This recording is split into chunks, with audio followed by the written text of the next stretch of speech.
We've just done a little test and everything went swimmingly. So I think everything that's going to go wrong is going to go wrong during this.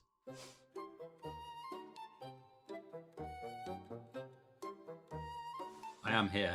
I'm just There waiting you for are. this. I've done a monologue for you. We're going to do this professionally. Let's go. Right. Hello, everyone. Okay. Right. We're on 7 o'clock then. So shall we crack on? You'd rude not to, really. Right. It's taken me months to write this monologue. Are you ready? You're bracing yourself. I'm ready. I am braced. Let's go. All right. All right. Here we go then, guys.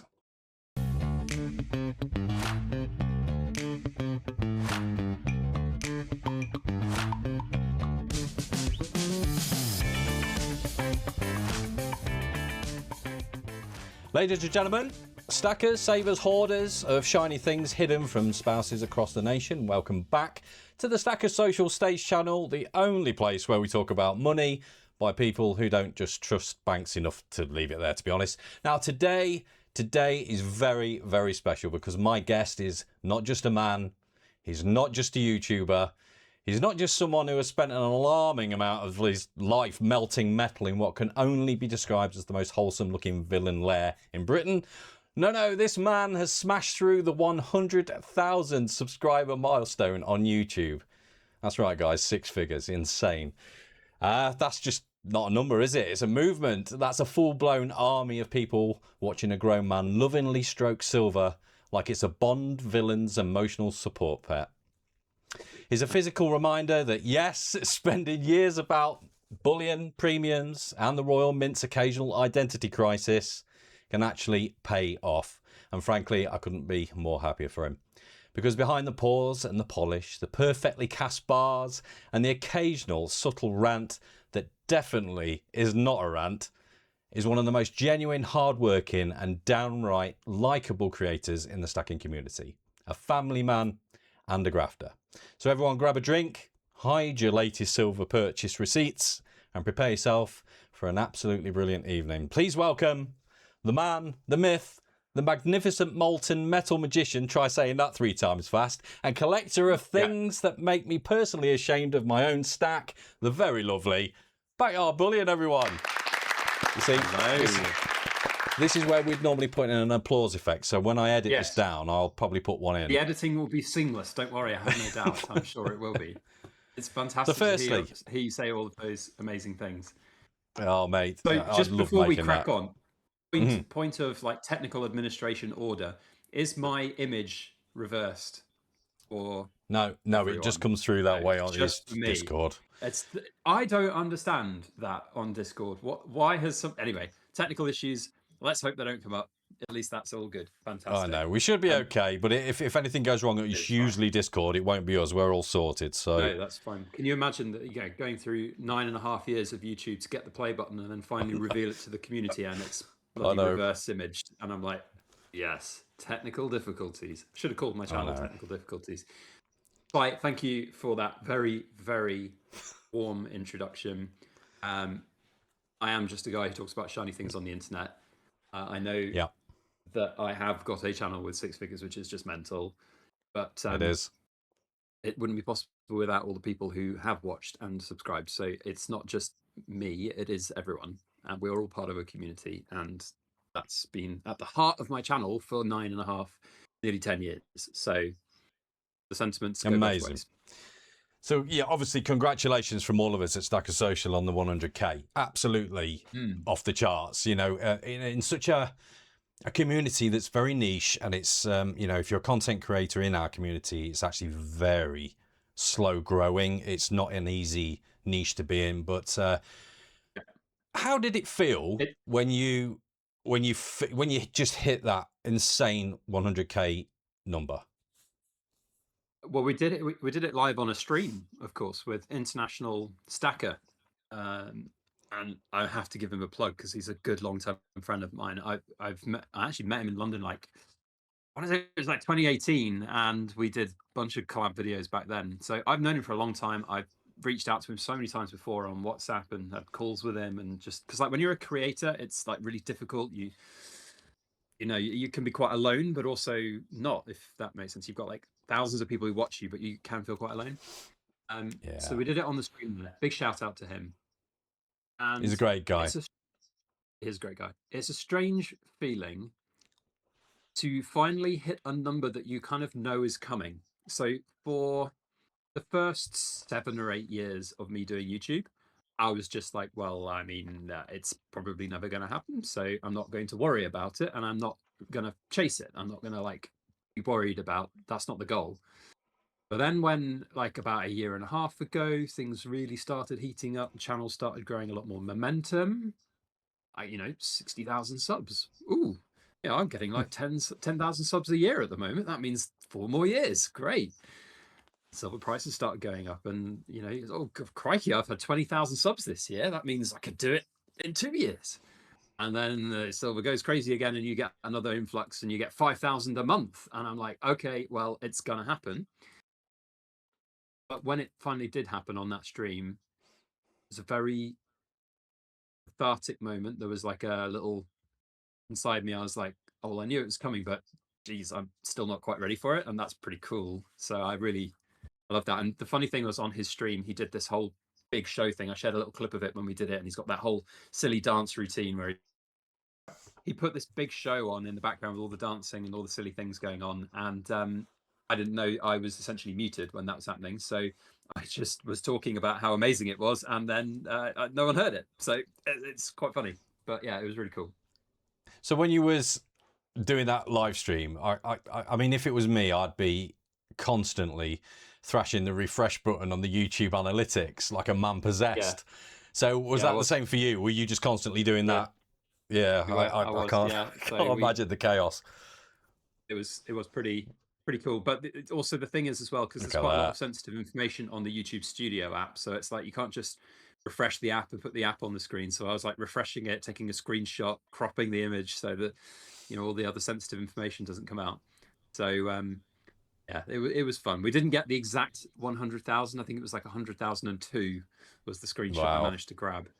That's pretty impressive, though, either way, isn't it? A little inner OCD in me was like, oh, crikey, I didn't get the perfect number, but I think we were splitting hairs a little bit. We have so many creators in the Stacker Social community as well, as you know, and when we just get 100 or 200 subscribers, it's such a rush, Oh, and even now, I mean, I'm only at 2,000. We're still very, very small, but yeah, just getting that 100 or 200. So I cannot imagine how that felt for you. Incredible. Yeah. I think it's important at this point just to remind that even if you've just got 100 subs, that's 100 people, right? That's quite a lot of people. Put 100 people in a room with you and find out exactly how crowded that feels. Okay, so like sub counts are a weird thing, weird metric, but it's a rewarding thing to do regardless of the size. And I've always said, tomorrow YouTube monetization was turned off, I'd still make videos because I still enjoy it. It's still creative, and I'd still enjoy talking to the community, engaging with the community. So yeah, it's an important part of what we do for sure. So just so you know, BYB, there is a live chat going on. There is a speech bubble. Do you know about that? Have you got it open? That's okay. Yeah, I think people are starting to show some lovely silver paws there. I'm seeing Ian Atterbury. Yeah, hi Ian. Pieces, yeah. And he's got one hell of a collection of stuff he has. It makes me sick, that bloke. Right, yeah. So this is the play button. For those people that don't know what this play button is all about, I mean, they might not know what it is. So yeah. So would you mind? Do you want me to do the spiel? Yes, please. So for those that don't know, YouTube has for a very, very long time marked creator milestones. So you get a silver play button. That's what this is called, and you get this little plaque from YouTube, and you get it at 100,000 subscribers. And basically what happens when you go over that 100,000 subs mark, about 3 or 4 days later, you get a little notification in your studio that says, congratulations on 100,000 subs. We are now reviewing your channel to make sure that you are in full terms and service and everything, and you haven't got any strikes and stuff like that. And then usually about a week after you get that notification, a little email comes through with a special code, and then you go through to a website, which is like Creator Rewards or something, and then you put in your details, and you get this about a week later. So amazing. Yeah, and it's pretty cool. It is like super high quality. It's like aluminium, so it's not actual silver, but it's That's good because aluminium. you'll only bloody Super high melt it. reflective finish. Yeah, I know, right? I've already eyed up this cavity up here. I do want to maybe pour some silver in it one day, but I feel like that might just end up in an unfortunate smelting accident. So probably best not to. So yeah, and then there is another award at 1 million. I think there's one at like 5 million or 10 million maybe, and then like the big content creators will have their 50 millions, and Mr. Beats has got his 500 million or whatever it is. So they do this along the way, and it's a really nice way of like rewarding creators. You get a nice little letter from YouTube as well, just to say well done. And Rightly so. It's pretty cool. Look at that. It's very hard to explain how much this means to someone who isn't a content creator, especially if somebody's not been creating content solidly for like 9 years straight. And it means a lot. Like that's a bucket list thing that will be forever in my collection now. The kids will have to pry it from my cold dead hands. I'll tell you something. I was thinking about this earlier, that I don't tell any of my friends what I do in precious metals at all. No one really knows. Not even my family really know. It's only the people that I know within this sphere that know what I do. So yeah, I kind of feel for you. I don't know whether you're in the same situation, but I kind of feel for you if you've got that kind of an award that is such an amazing achievement that you can't show it off to everybody, because that's what intrinsically you'd want to do that with such a thing. But I mean, are you the same as me? Are you private as well? Yeah. There are friends and family that know, but they are close friends and family, not extended relatives and things like that. I don't know, like you don't go and brag about it down the pub. If someone asks me what do I do as a job, if I'm out meeting random people, because it's the question. Everyone defines you now by what you do these days, don't they? So first question in a social engagement is, oh, what do you do? I just kind of say along the lines that, oh, I'm a silversmith and I also have a YouTube channel. That seems to be kind of a cool thing. And people will be like, oh, what do you make? I say, oh, I make little trinkets out of precious metal and stuff. And very rarely do people then go down a rabbit hole and say, oh, what's your channel then, and all of that. People don't really care that much about that kind of thing. So, but if you're meeting a complete stranger in a pub somewhere, that's fine. But if you're meeting people who perhaps know you a little better, but you don't want to really confide too much in that, like if you meet a random stranger and they don't know who you are, your name, where you live, or anything, it's kind of a nice story to tell. But if you've got someone who maybe knows you and knows where you live, you don't go suddenly tell them you're a silversmith with a YouTube channel. You make up something else. So there's like two stories that I will often have in the background, just to sort of have. But yeah, no, like you, it's privacy is very important to me. And it's not just me now, it's like my family as well. Like there's a lot of horror stories out there in this world of sort of burglaries and things like that, and that's a big concern for a lot of people in precious metals. So the responsibility now goes even further than just protecting a stack, because you've got your family to worry about as well. So yeah, that's a really good thing to talk about. I always look forward to seeing those kind of videos as well about security and privacy, and I think it's one of the most sort of underlooked subjects in our community. But just going back to that beautiful YouTube play button, where's it going to go? Is it a private place, or is it going to be hidden away? I haven't worked it out yet. So I mean, I've got an office. This is the office I'm filming in. It's behind secure doors, and it's got security doors in it, so it's sequestered from the house. Kids can't get in when I want them not to. Just lock it up. It's not a part of the house that somebody visiting can access if I don't want them to. So if needed, I can put it up somewhere. I mean, to be honest, like if some random person came into this room right now, they would see that I'm a silversmith. It's like a work office. You've got the stuff out all the time. So this on the wall would make no difference. So this on the wall for me is going to be for me on the wall. So that's probably where it's going to go. One thing as well that you get with this is you can order additional things from YouTube at cost to you. Unfortunately, you don't get them free. This one you get for free. You can order other things. So it doesn't show it on here, but basically this little one down here, this like diamond one, you can get a silver version of that, and that's like probably about the size of this piece of paper. So I'm going to order one of those, I think, such that I can feature it in videos a bit more easy, Yeah. because that one there is a little bit clunky, and it's of course a whole frame and stuff. So I think I'm going to go and get one of them, and then that will be easy to show you on a video. So that's the general Perfect. idea. I was gonna. That was one of my other questions. You know, are we going to see that in the backdrops of your videos? Yeah, I think at some point. Amazing. At some point, for sure.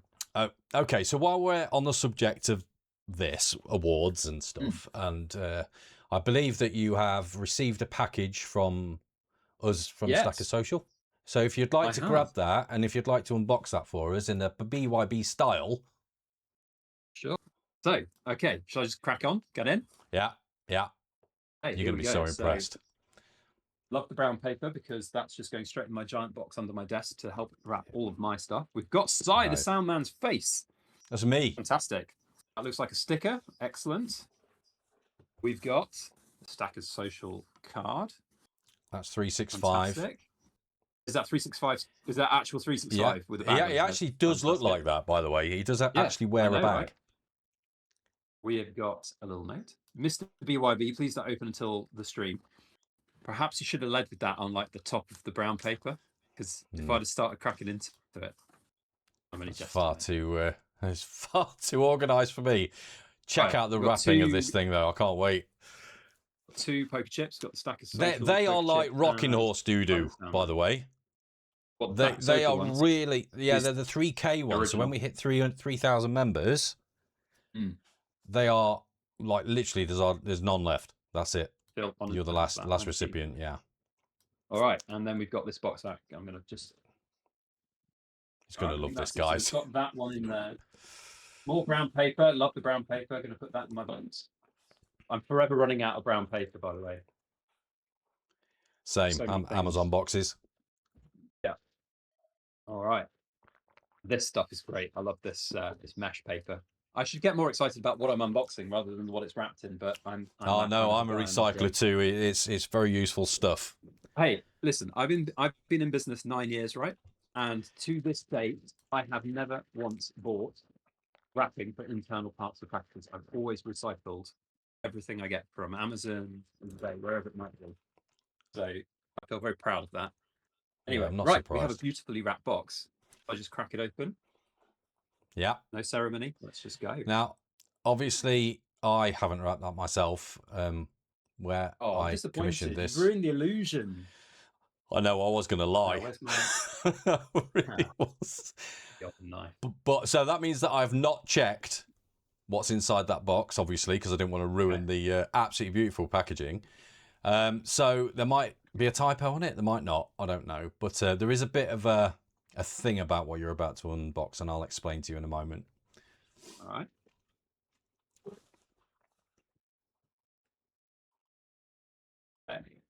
And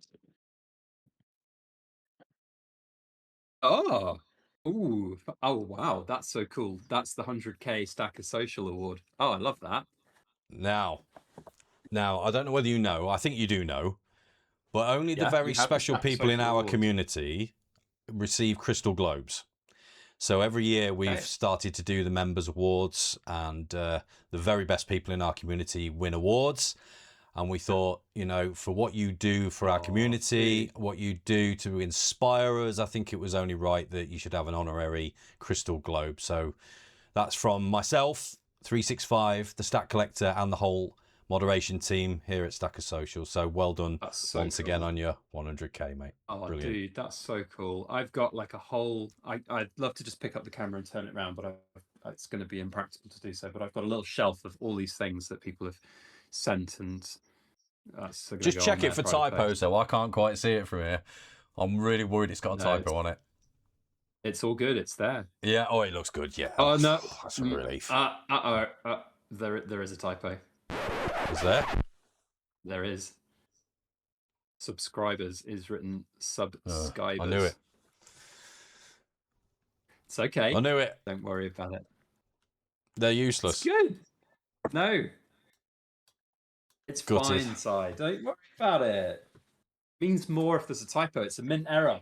Oh, mint errors. Let's go. Love it. Send it back. I'll get a refund. Oh my god. Thought it was there, wasn't it? Hey, listen, if you want to replace it, I won't stop you, but it's special. Let's No, not you need ruin it the night from right. that. No, honestly, if they can't spell, they have to learn the hard way, don't they? We need to give you something that you can show off. Oh, dude, I feel really bad for even pointing out. Maybe I should have just pointed that out after the stream. No, Don't let because it get this you is the down, yeah? point. Oh, I'm good. I'm good, honestly, because we can get it replaced. It's not a problem. Good. It's not a problem. Right, let's move on anyway. Let's get away from that. 365 says melt it down. 365 says melt it Yeah, down. right. I'll go into glass blowing. That would be great. Let's do it. No, just take photos of it and smash it up. Right. Hey, listen, let's not yeah. let that ruin anything. That is No, it's good, gorgeous. honestly. The sentiment is there, and that is just incredible. Love it. Thank you, and thank you to whole Stackers social community for that. And I feel very privileged and honoured that you'd even think to give that, considering I've literally only joined Stackers social 2 days ago. But you guys know, I've talked to you both, you and 365, about the reasons for that. It's nothing against you guys, nothing against the community. Just when you're a content creator with the reach I have, you do get quite overwhelmed by social media very quickly and easily. And the fewer I have to manage is a good thing for me in my life. And that is just the reasons for it. But yeah, I'm here and I'm enjoying it. And that's where we are. So thank you. No, that's all good. I think everyone understands that. Okay, so just to talk to the chat, thank you everyone for joining us tonight. It's really, really great. Just so you know, there will be a Q&A section later, so we can get to speak with Backyard Bullion. You can do all the question asking. We've got supporters in Stacker Social, and these are the guys that are supporters through Patreon and Server Boost for us. They'll get priority questions first, and then we'll move on to the chat in here. So that'll be a really good little section, I'm sure. So just moving on to your sort of personal life, if we may, your day-to-day life. We see your beautifully polished videos. They're very well presented, very, very matter of fact, very to the point. I want to know really what a real day in your life looks like. And if you wouldn't mind, could you explain to the people that are not familiar with you what exactly is the Backyard Bullion business? Yeah. How long you got? I could be here for ages. The Backyard Bullion business has 3 arms. The first arm is YouTube and content creation, and through that, now you, as a content creator of a certain size, you end up with sponsorships and sort of brand deals. And like I'm a brand ambassador for Trusty Metrics, for example. We work with lots of other companies and just do essentially advertising. It's advertising and ad reads and things like that. So that's one arm of the business. But that's the kind of newest arm in that it's grown a lot recently. Second and longest serving one, of course, is the poured silver side. So this is a selection of pieces that I've made over the years, that I've retained, my own like annual runs from places like the Silver Forum and just other bits and bobs, even our 1 kilo giveaway prize that we'll be doing later this year. And then the third element of it is an intermediary service, which I run, which is called the Backyard Bullion Buyers Club. So essentially linking up third-party sales and buyers, essentially trying to not deliberately cut out bullion dealers. I don't think they're bad companies or anything like that. But ultimately, if you try and sell something yourself, you'll get a better price. But it's hard to do that if you're just nobody on the internet with no social media profile. People just won't trust or buy. So I act as that intermediary, broker the deal, arrange the verification of the silver, the gold, and everything, and then I handle all the shipping, which is also actually, for people who've never done it before, can be quite daunting and can be quite like they don't know what to do. I don't know how to package something correctly to minimize risk and keep coins safe, for example. So that whole thing is actually quite a good service, and that's the 3 arms. And that's, with any business, you evolve and grow over time. And so it started with the silver pouring and YouTube, and sponsorships come in, and then this idea of the intermediary service came in, and so that's kind of where we are. Amazing. So I want to know then, how much of your time is sort of actually spent creating versus running the rest of the business? Yeah. So creating content, I'm more of a one-take wonder kind of guy.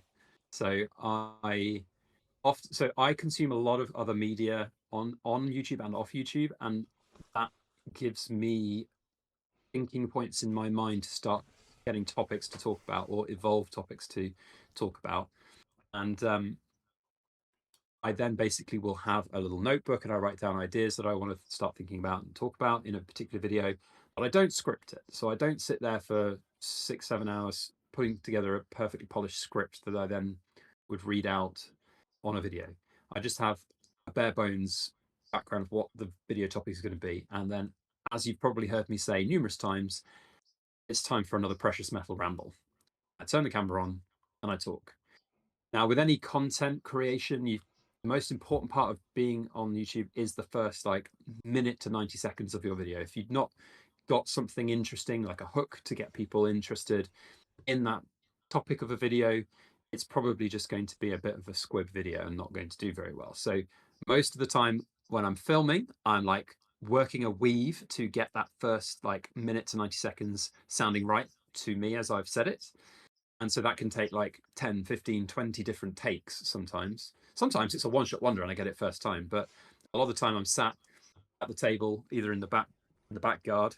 I call it backyard now. I'm so Americanized. In the garden, on the garden table, or inside, and I'm sitting there just going, "Hello, everybody, Backyard Bullion here." And then you go into your ramble, you get all your salient points across, and I'm like, "Oh, I didn't say what I wanted to say." So you start again, and you do that 20 times. And then you finally get into a good video and start and you go through and I ramble for 15-20 minutes. Then the video editing, if it's all done in one take, is relatively simple. It's just there. You've kind of add your intro, outro, add anything, other bits you want, the music, jingles, whatever, and then you're done. So that's kind of the process of it. And I have in the past when, like, for example, if I go on holiday for a couple of weeks, I want to batch film a bunch of videos. I've filmed upwards of 10 videos in a single day. Coin review videos are a lot easier because ultimately you just open a box and review a coin. But ramble style videos take a little bit more preparation. But I can just sit down and film 10 videos a day if I absolutely had to. I'm absolutely knackered when I do that, but I can do that. So I try during a work week. Yeah. So I try during a work week. If you're looking at what a typical day/week looks like for me, Mondays is usually prep day in terms of thinking about what I'm going to be talking about, researching to a certain degree, not writing scripts, but researching, making sure that I've got my sort of salient bullet points that I want down. Tuesday tends to be my filming day for that week. So I will film my Wednesday video, my Friday unboxing video, and then a Sunday ramble as well. And if there's other things that come in during the week that need to be done, like an auction highlight video, things like that, they'll just be done on the fly as we go. But also with family, it's difficult to find time when the house is quiet. And we're in spring now, which is great. I can go outside, but you couldn't do that in the winter. So it's finding a time when the kids aren't in, and my Mrs. Backyard Bullion, who also works from home some of the time as well, isn't in, and I'm not annoying her by telling her, "Can you just go away for half an hour?" So that's kind of the work week. Otherwise, I'm out here in my room, my office, pouring silver. And my work week from a silver perspective, on the Mondays, whilst I'm doing all of that research and consuming a lot of media, I'm doing the silver pouring, so it's on in the background. And I run my furnace for about 6 hours a day, usually to pour what I need to. Tuesday's a filming day and editing day. Wednesday's a pouring day. Thursday is kind of a fill in the gaps day if I've got other stuff that needs to be done. And then that's me done for the week, because Fridays is a family day. Our kids are in nursery at the moment, so they're not in nursery on Fridays. My wife doesn't work Fridays, so we're both at home with the kids and we just have family days, which is super important to me. I'm going to touch on your work-life balance in a little while, but just talking about your silver pouring, there's a lot of people in this community that really love what you do, but there's certain little things that I think about. I think of it, I mean, I've never done silver pouring before, and it's something that I really want to have at least one go at, Yeah. I want to know, are you a messy or a tidy person? So how messy does your workshop get? Or have you got a workshop? Have you got like a shed or a studio or? Yeah. All right, you ready? I'm going to, I don't think there's anything sensitive. I swore that you used to do it in your kitchen. I did before we moved house. Mental. And I now have my own workspace/office, but I'm just about to move the camera to show you just how messy I really am. Are you ready? So there you go. Amazing. That's So I have my proper own work area. workbench. That is more messy than it normally is because I've moved everything off where I am currently to film, obviously, for this evening. This would normally be where I do a lot of my other work that's currently up on that bench. So, So yeah, have but you have you ever had a proper disaster in that room while pouring silver? not here, no, because I take a lot more precautions than I used to. But I have set my kitchen on fire in the old house. Yeah, I actually know you did that. Yeah.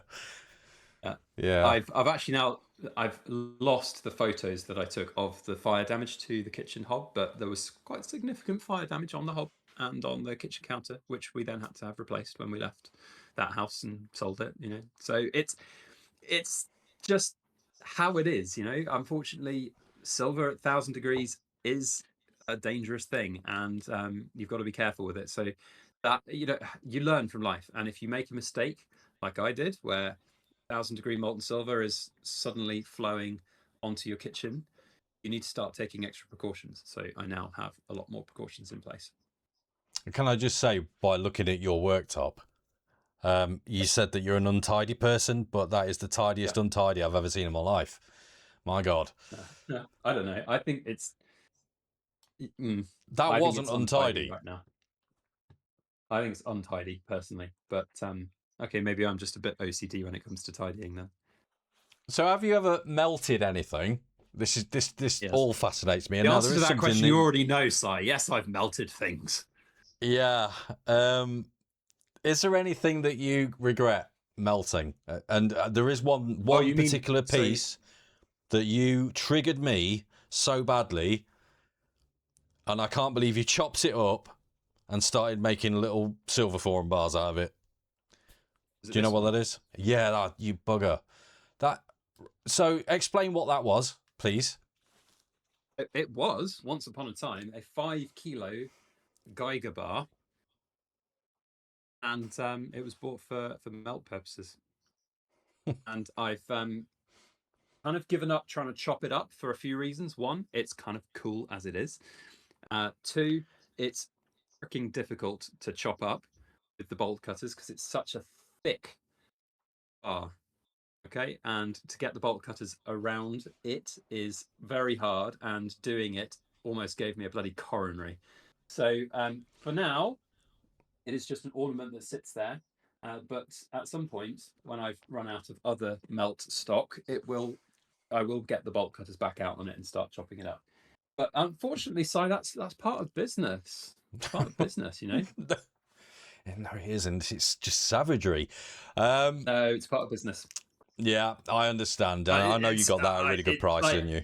I don't have qualms, taking items and melting them where I need to from a business perspective. I don't live with regrets. As soon as you've gone through the looking glass and made that first cut on that bar, like you can't not do it anymore. That's just, you've ruined the bar, so it has to go for it. So I bought it for melt. I bought it to make some content. I did some content. I've now melted probably about a third of it. There's about 3 kilos of it left, I think. And the rest will go at some point. So, that is what it is. I don't regret it. So if you're asking if I regret melting anything, no. But there was something I did melt, which I've never shared here on the channel. This was just after they came out from the Royal Mint. And it's everybody's favorite coin. It's my favorite coin. But the person who bought it had dropped it out of its capsule and had basically flattened one edge and then scratched it up and damaged it quite significantly. So it was a 1 kilo Queen's Beasts completer. No. Yeah. And you've melted that. That was ages ago. That got scrapped and melted because he, what was he going to do with it? And you can't sell it when it looked like that. It was just so that one went, I'm afraid. Oh, it's savage. It's so savage, but I get it. I get it. Yeah, it's fine. That's a coin I would never cut up now. Well, to be fair, I'd never cut up a good one of those. So the crazy thing is, completed bars I'll cut up all day long. Thank you very much. But the crazy thing is the price of silver when you started chopping up that 5 kilogram Geiger to what it is now. I mean, Jesus, I totally, you know, it's unbelievable. I bought that 5 kilo for 3,300. So 3 divided That's by 5, amazing. 660 a kilo.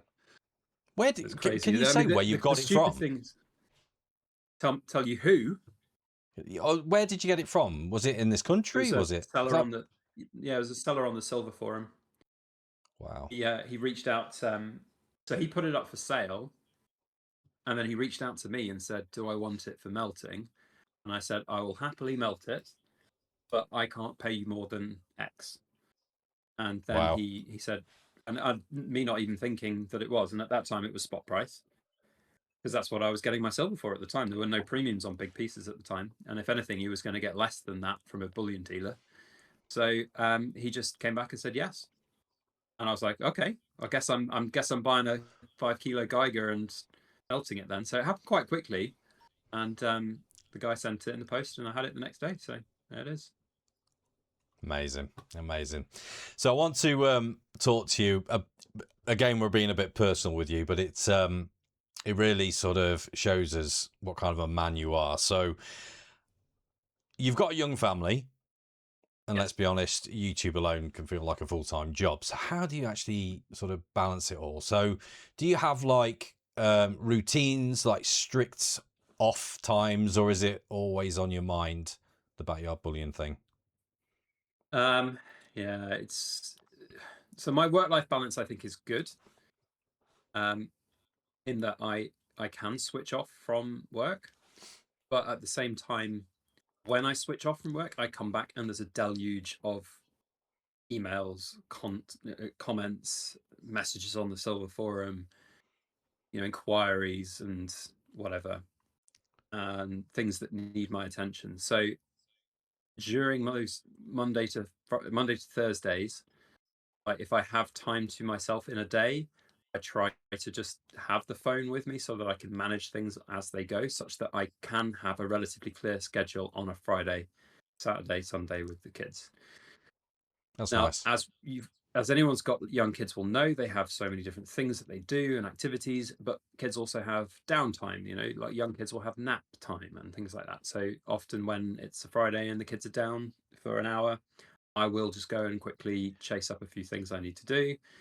A prime example also, like yesterday, Saturday, I had £12,500 worth of gold come in from a third-party sale. And I'd said to the two different sellers, both came on the same day, it's like, look, if it arrives on Saturday, that's great, but it is the weekend, it's family time, I will do it when I can. And it just so happened that both the kids wanted to go outside and play, and my wife, bless her, she was like, why don't you just go and get all of that sold now and just do what you have to do, and then it's not going to be a burden for the rest of the weekend. So she went out with the kids for half an hour, and we sold that gold. So yeah, that's kind of how it works at the moment. Do I like how that is? Not really, because I would much rather it not be like that. But I can't see how I can do that right now without it suddenly becoming overwhelming at another point, like a Monday, and then that impacts the rest of the week.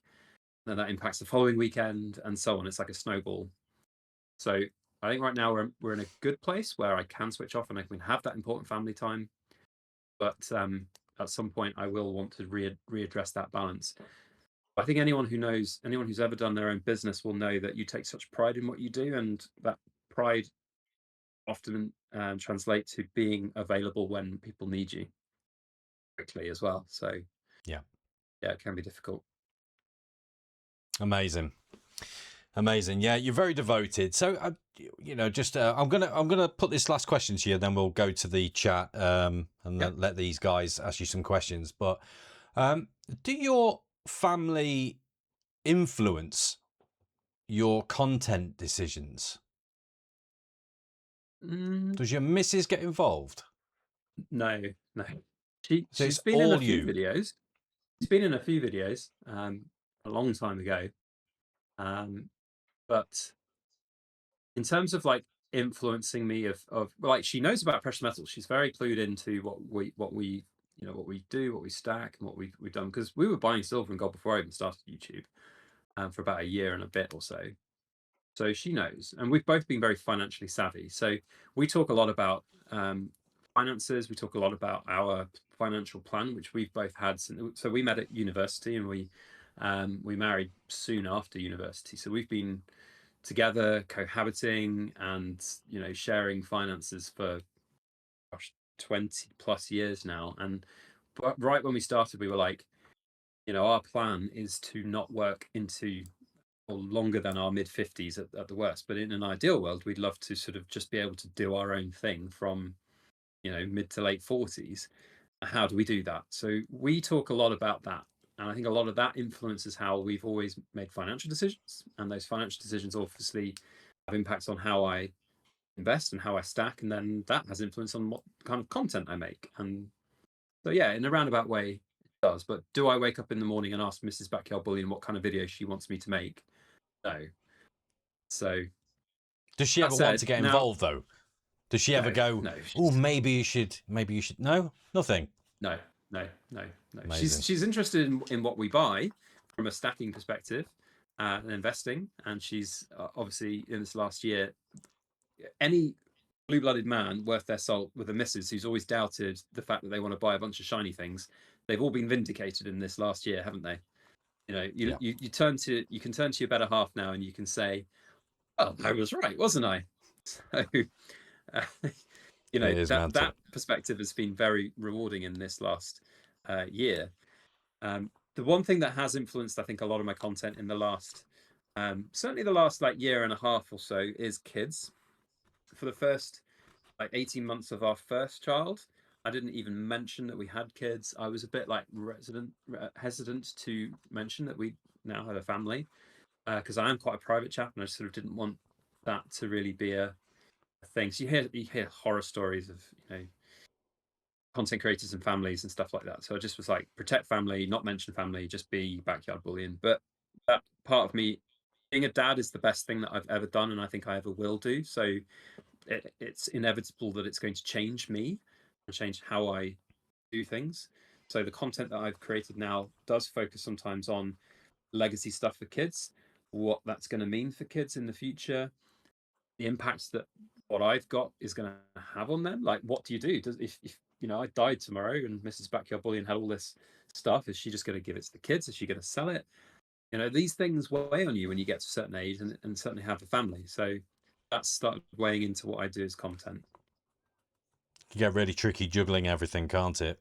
It's hard but then work. There comes another dynamic, is when you've got young children, do you really want to tell your young children that you've got X, Y, and Z amount of gold and silver? Because they're going to go to school and they're going to be like, oh, what does your dad do? Oh, my daddy's Backyard Bullion on YouTube and he's got all this gold. And you don't want your kids to say that to some random stranger at school, do you? Because that's just have they never seen you playing around with the stuff, obviously before or during you making a video? Yeah. I wonder. So what did they ask? Our 3-year-old. Our oldest is 3.5. So he's now starting to build relationships with money. And at the moment, we just tell him this is daddy's work things. He doesn't really know about gold or silver being, of course, like a more valuable thing. So at the moment, we don't use those words around him. It's just daddy's workroom and daddy's coins. That coins is a kind of thing that he sees a bit more than the poured silver side. So it's a difficult one. I don't know quite how that's going to go over the course of the next few years, and whether we have to really kind of sequester that away from the kids a bit more. But yeah, it's a kind of it's first world problem to have. We'll be working on what that is for the kids at some point. But yeah, it's way on you. It certainly does. Right, we're going to move away from the personal stuff. I did warn you we was going to get a little bit personal, and right.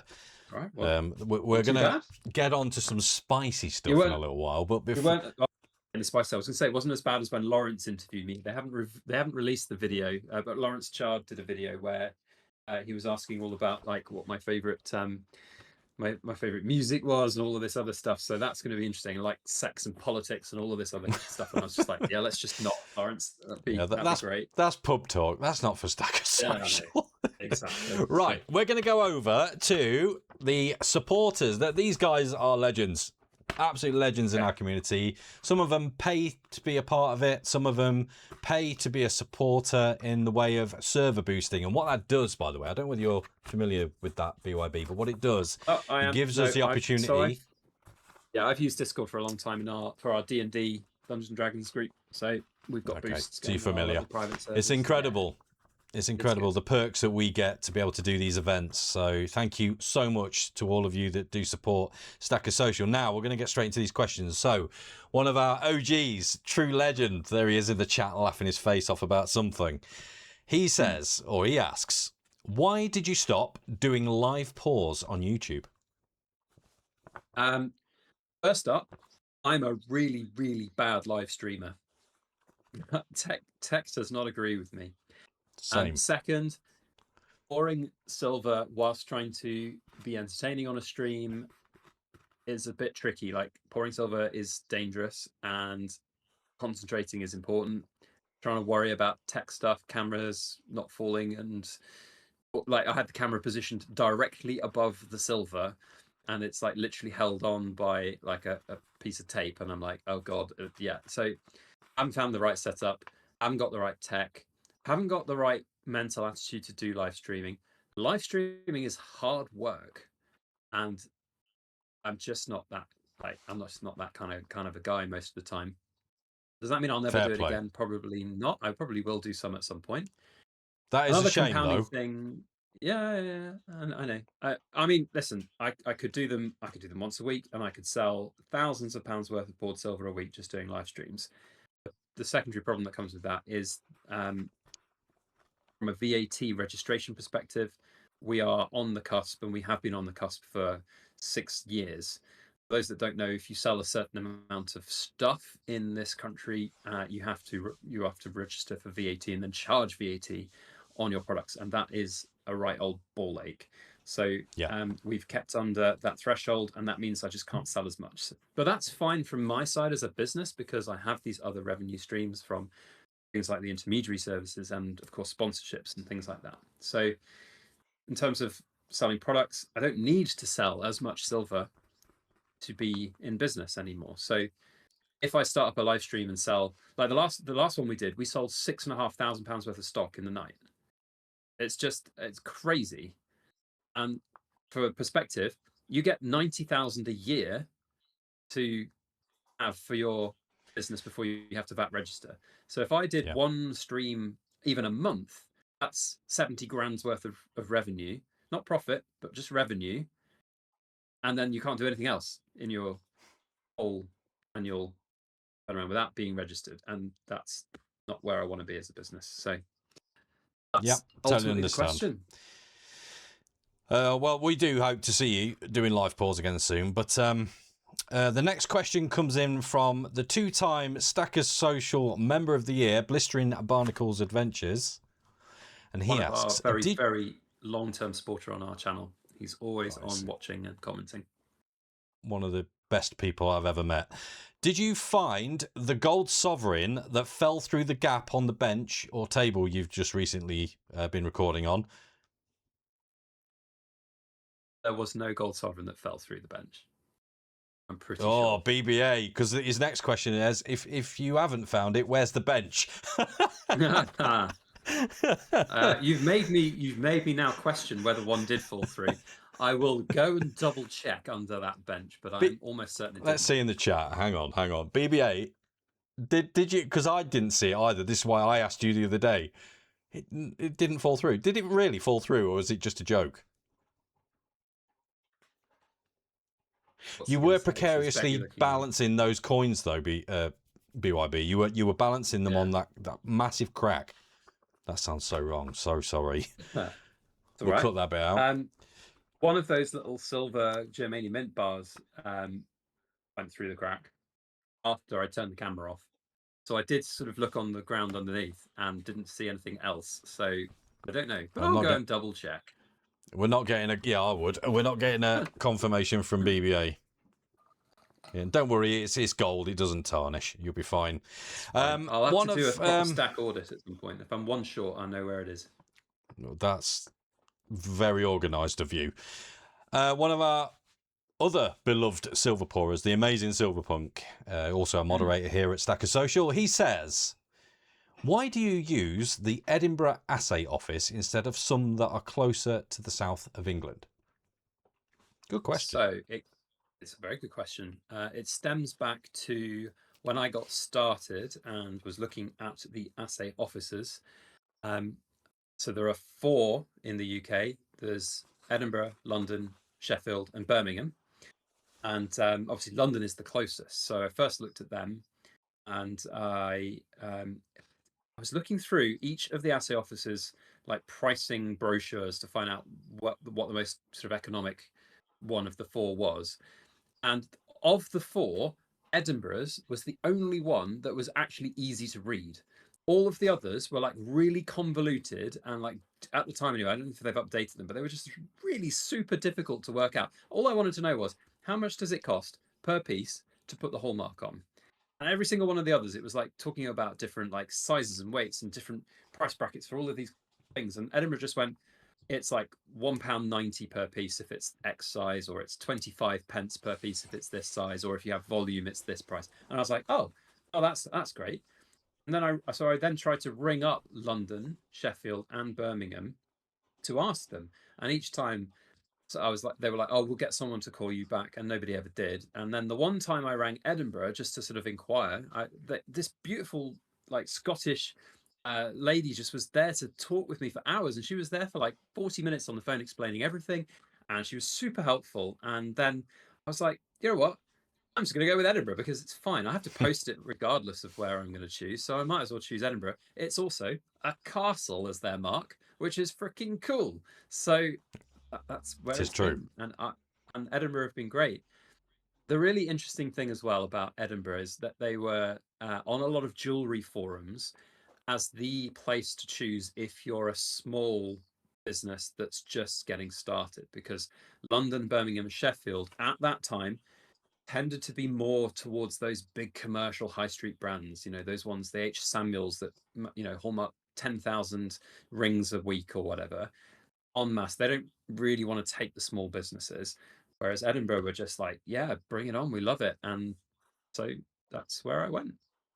No regrets. Fantastic answer. Brilliant. Been up there and met them. I've even got a video of me physically with the assay master stamping on my bar, my maker's mark. Which is incredible. Literally in the bowels of the vaults of the Edinburgh Assay Office, where they've been marking for 500 years, they were showing me tools that are still 300 years old that they use today, and there I am stamping my piece, which is incredible. So I'd love to be a fly on the wall in a place like that. I really would. Next question comes in from Glaz Velo, and he says, or he asks, what would you be doing if you weren't the artisan that you are now? What a question that is. Yeah, it is a bit of a good question, isn't it? I don't really know, if I'm being honest. I'd probably be somewhat stuck in my old career path, which was, without being too specific, kind of a business management role, helping businesses run and managing people. So but I don't know if I would, though, because I didn't really enjoy it that much. No. Now that once you've seen the grass is greener on the other side, you don't want to go back to that stuff. I don't know. I've always had like little side hustles and things, so perhaps there would have been another side hustle along the way. Whether it would have taken off into a career, I don't know, but who knows? Is the honest answer. I don't really need to think about that, because I don't count what I do really as a job anymore. It's just who I am. Yep, fair enough. Nerd UK, he's a great. Have you seen Nerd UK stuff? He's a 3D printer. What a dude. Your pouring, where did it all start? And when did you think, oh, I could make some money out of this? Yeah.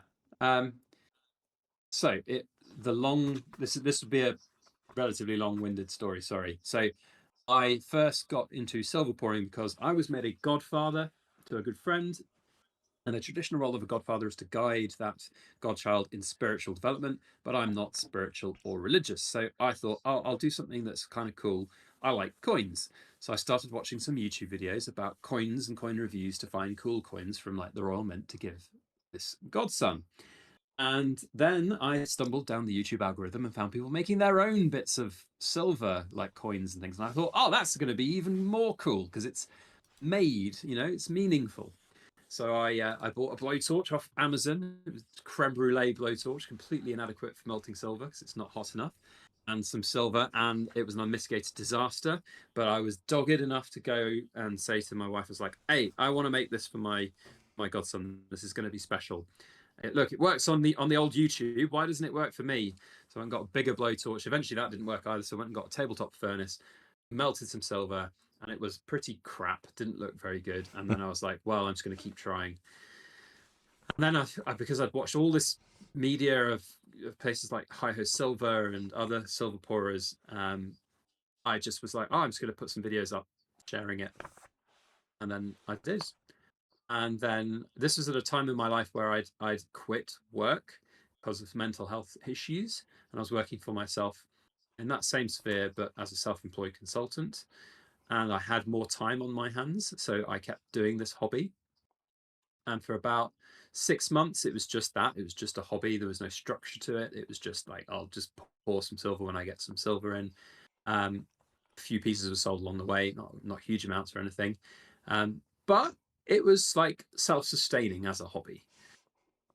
But I knew I could do a bit more with it. And then there was a time when Mrs. Backyard Bullion and I were walking back from the firework display on New Year's in London, and she turned to me and was like, "You're not doing a lot of your consulting work at the moment. You're doing a lot of this YouTube and silver stuff." And I was like, "Yeah, I'm really enjoying it." She said, "Do you want to, are you trying to tell me something?" And I was like, "Yes, I think I want to do it as a business." So she made me do a business plan. She made me do a Dragon's Den style business plan and pitch to her. And so I did. And we invested some of our own money into it. And if the original question there is, when did I know whether I could make some money from it? The answer was in that business plan, not for about 4 to 5 years, because any Wow. small business who wants to try and grow a business, my business plan was we have some seed money, and then that seed money is re-rolled into stock, re-rolled into equipment every time something is sold for about 4 to 5 years. And it's only at that point that if you then have some surplus and you don't need to restock to grow, that's when you can start thinking about taking some money out of the business and making a living. So from my perspective, Yeah. it's one of those things where you're also going to make money in that you're buying literally a silver lining. If you're buying raw material silver, this business, if it fails, it has a silver lining. So there was always going to be some money made along the way if I didn't take a salary.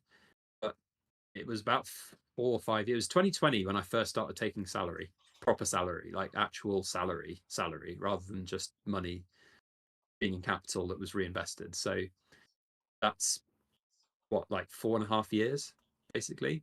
Incredible. So pretty crazy, I'll tell really. you something though, there's nothing better than, well, I don't think there's a better feeling than being good at something, a craft in particular, and making money of it. And, becoming that professional in what you do.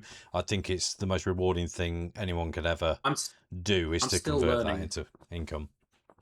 Yeah, I'm still learning to this day. Like even, it's a bit hidden away under all this stuff. But fortunately, I have the second one I prepared earlier.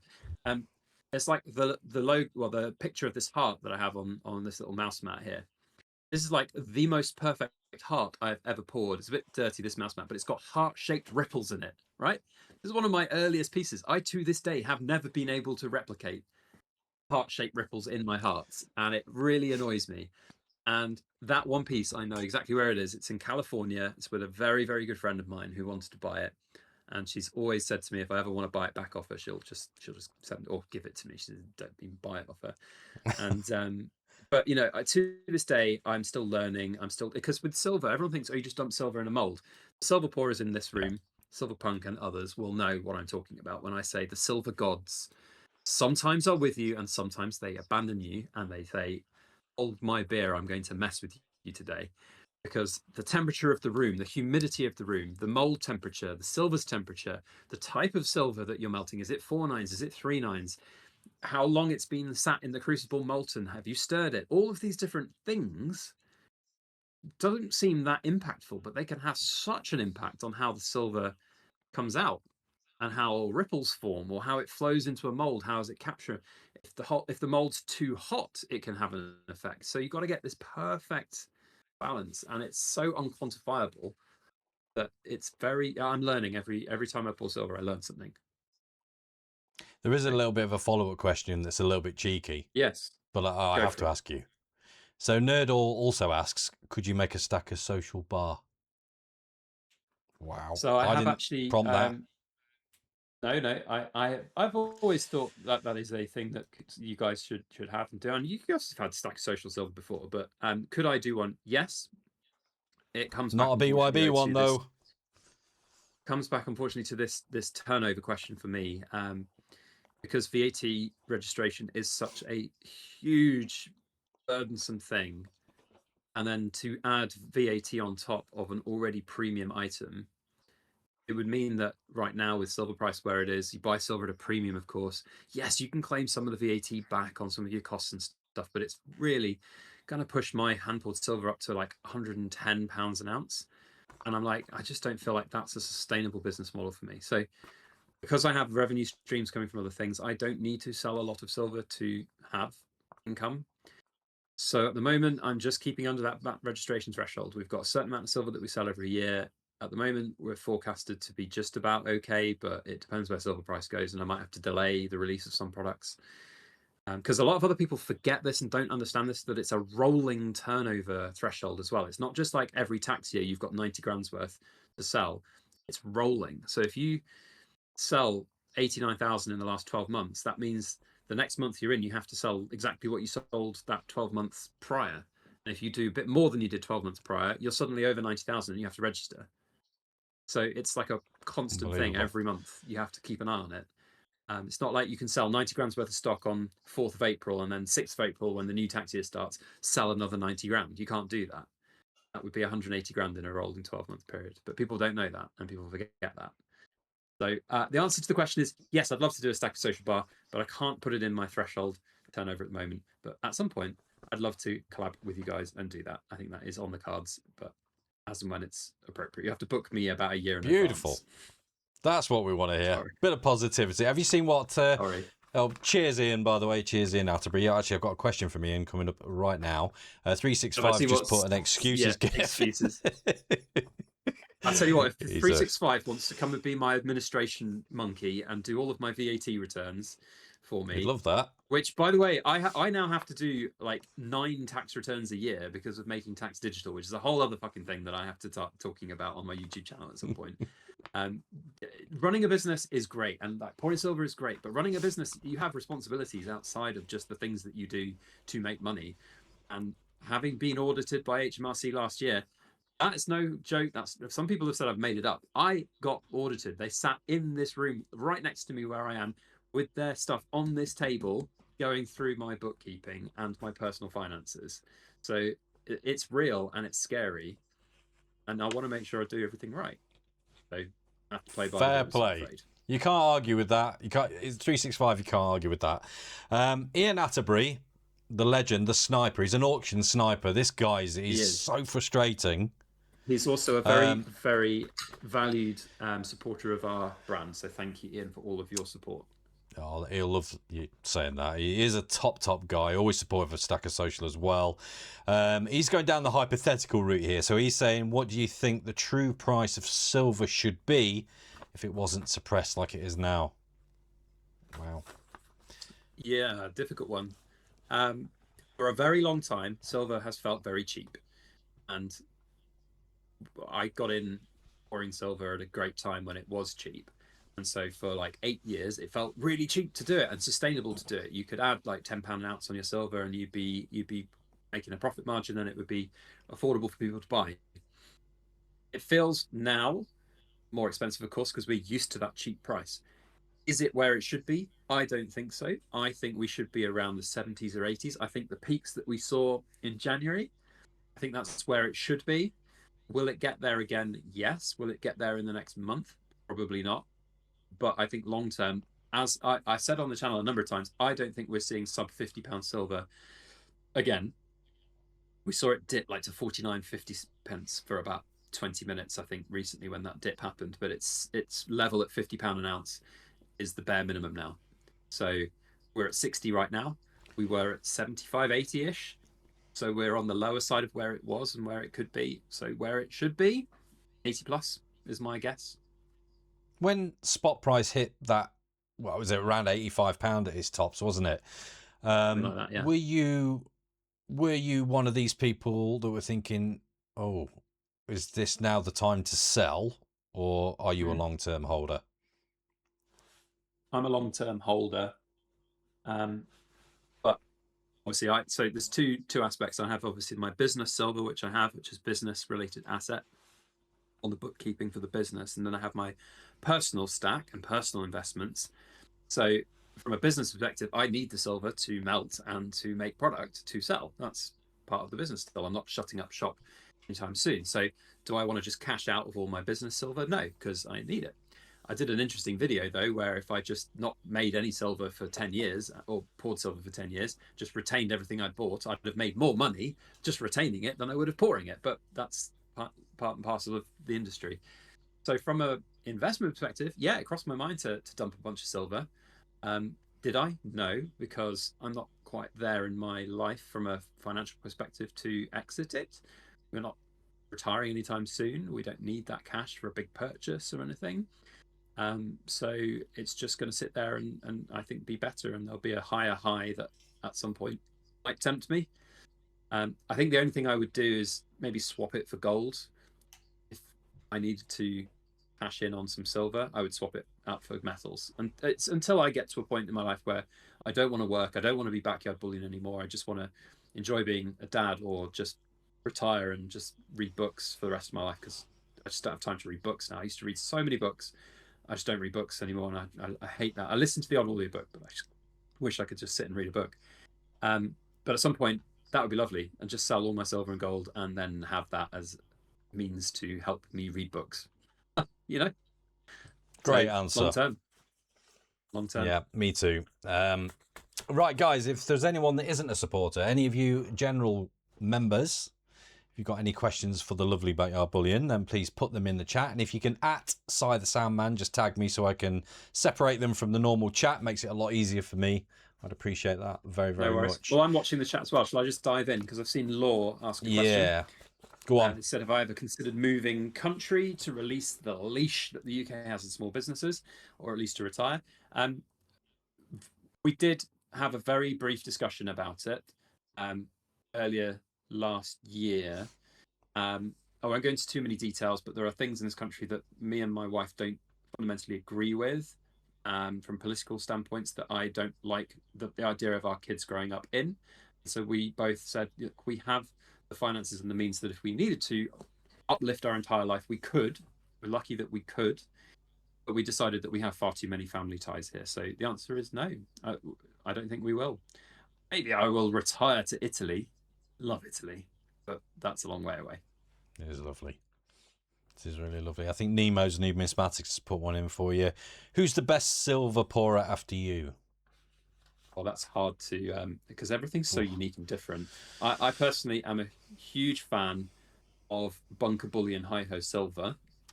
His pieces are just so expertly crafted, and I've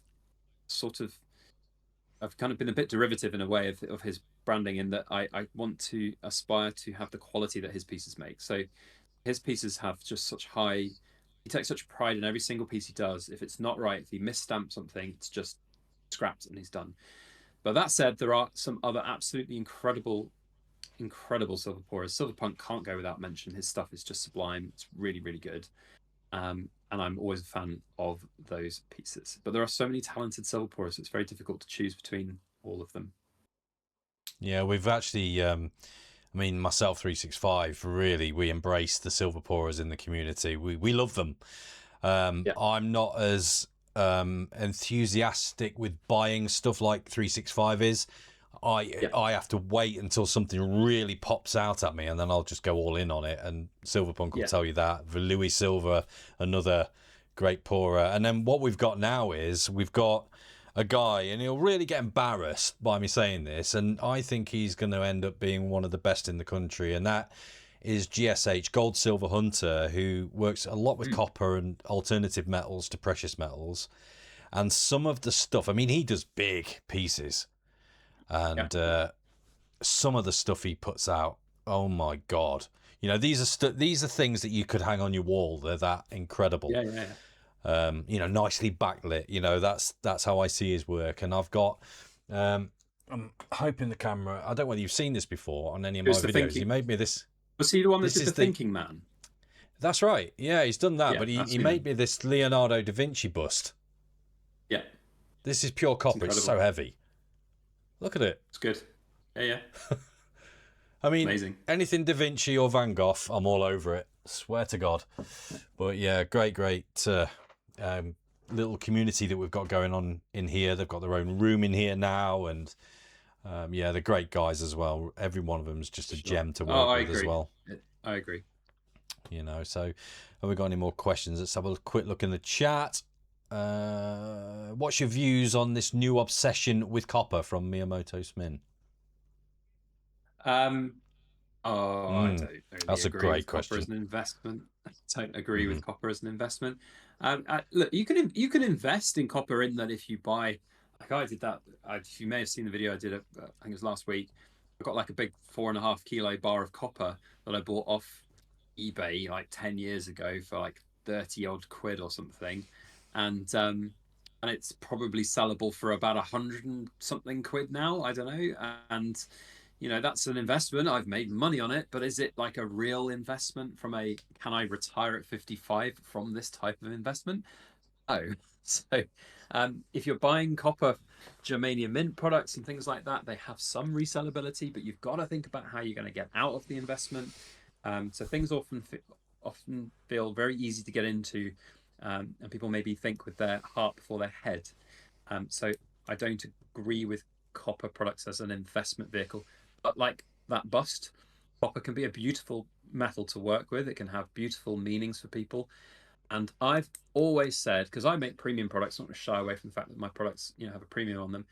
I've said if you buy something because you like it, it gives you happiness in your life. That happiness is going to make you a better person, which then will make you make better decisions in your life. And that leads to more personal growth, which can lead to financial growth. So that's an investment in yourself. So you can invest in copper in a different way in that respect, but be careful if you're thinking that copper is going to be the next silver, because it's not. Okay, that's a great answer again. It's crazy if you do a video on copper, especially on our YouTube channels. If you the amount of people that come tearing in and go, it's a bad investment, but we're only buying it for collectability. And thank God most of the people in here are buying copper pieces, and I love them just for the collectability, the artwork, or whatever. Yeah, I think they're collect amazing. and enjoy. Great. If you're going to invest in copper, buy a copper ETF. It's just the better way to do it, because otherwise, you go to a scrap merchant with your copper and you're going to get pennies from what you've bought it for. So, yeah. So a good gent called 4006 says, question for Backyard Bullion. Any thoughts on your future on YouTube, such as building a dedicated studio? No. I'm just sit in the garden, turn your camera on kind of guy. Yeah, it wouldn't feel right coming from you. That wouldn't feel right. Because you're not going to do. No, obviously, he goes on to say, obviously, the no face on camera is just a security concern. But so if you are going to do a lot of people have asked, kind of a thing, a lot of people have asked about that. Will you do a face reveal and stuff? And the thing is, my face has been used in the past for work-related stuff, and it is searchable. If you can do image searches of people's faces now. It's very scary. Like if I had my face on a camera and someone took a screenshot of that and fed it into one of these face search algorithms, you would find those images of me that are on the internet, and therefore you would then know who I am. And that's not something I'm willing to risk. So fair play. And I don't think I need to. I've done 10 years without it. I've got 100,000 subs. I don't need to show my face. I've got a face or a faceless YouTube channel, let's put it that way, and that'll be fine for me. Fair play, and I don't blame you at all. But it wouldn't feel right any other way for me. But then I'm not madly into change anyway. So, right, we're going to do just a couple more questions, and I need to get onto some spicy topics with you, if that's all right, because I know we haven't got much time left. So, a guy called Pure. I presume it's a guy. Hello there. I've never actually seen this name before, but it says at Backyard Bullion. Oh, this one riles me. What do you think about fractional silver as an investment item? Are the premiums worth it? Ooh. I think see my answer about copper above. It's the same thing, isn't it? It's like you're buying a collectability item. You're not buying the metal weight. I've seen people plead poverty when they've sold a 1 gram silver Geiger bar for £40 on Whatnot, and the seller has pled poverty saying that's cheap. And I'm like, it's 1 gram of silver, and I know how much you will have paid for that as a wholesale. So don't you even think about pleading poverty on that. So yeah, if you're going to buy fractional silver, either just get yourself on the marketplace here, Facebook, Silver Forum, because it will come up at some point and it will be cheaper than a bullion dealer. I've got fractional stuff that I've bought way cheaper than anything you could ever fathom from a dealer. Don't buy 1 gram silvers. We've made 1 gram silver things before. Like I call them like apocalypse barter tokens, and I priced them at basic. I think I had like £1 on top of spot price per bar because they take a bit of work and labor and stuff, and that's fine. And if you want to buy those, you could probably resell those quite easily for £1 over. But if you take them to a bullion dealer, you will lose money. So you've got to understand that, Yeah. So that's the thing. Yeah, it's not the greatest thing for an investment, is it? It's I'm passionate about that, like beyond well, words. you and I, we've talked offline about it, and it's like people just are down rabbit holes and they can't see the woods from the trees, and they don't want to see the woods from the trees half the time as well, which is the problem. And I've said it to you. It's not a very nice phrase, but I did say it in my video the other week. You can't fix stupid. The only person that can fix a stupid person is the stupid person, and they have to learn the hard way sometimes. Can't answer that any better. Right, there is a good couple of questions here. So Baron Vamsky says, I've got all night. I've been given. Are you sure? I said an hour and a half with you. Fine. That's great. So I've only had the two kids running around me all day, lifting and throwing and doing all of the. we'll go to. Garden, so we'll go to like 9 o'clock latest because I've got to be up at 3 o'clock in the morning. So let's go with Baron Vamsky then. He said, outside Sam, about Backyard Bullion, has there been any investment or idea you have ever regretted doing? Have I? Well, okay, we've got two of them on the table here.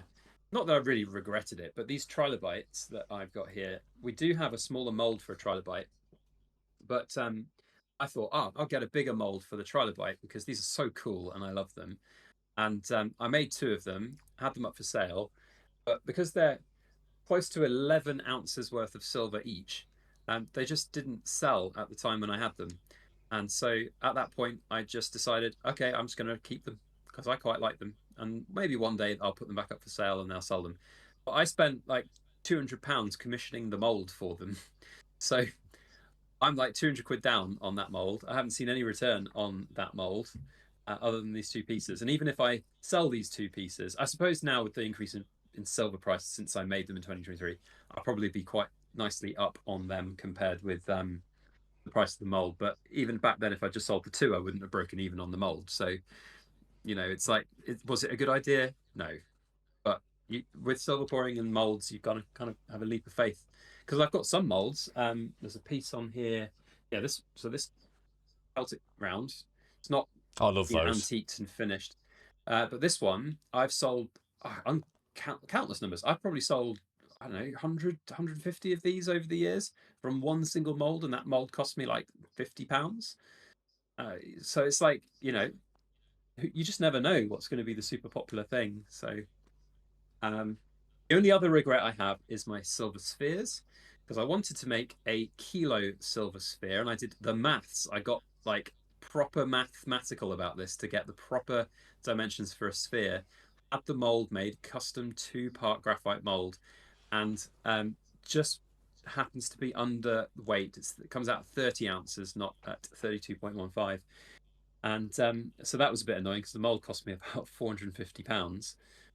But I've run with it, and now they are 30-ounce spheres rather than kilo spheres. So it is what it is. Do you know what's really satisfying about that sphere is that you would not be able to easily get some bolt cutters on that.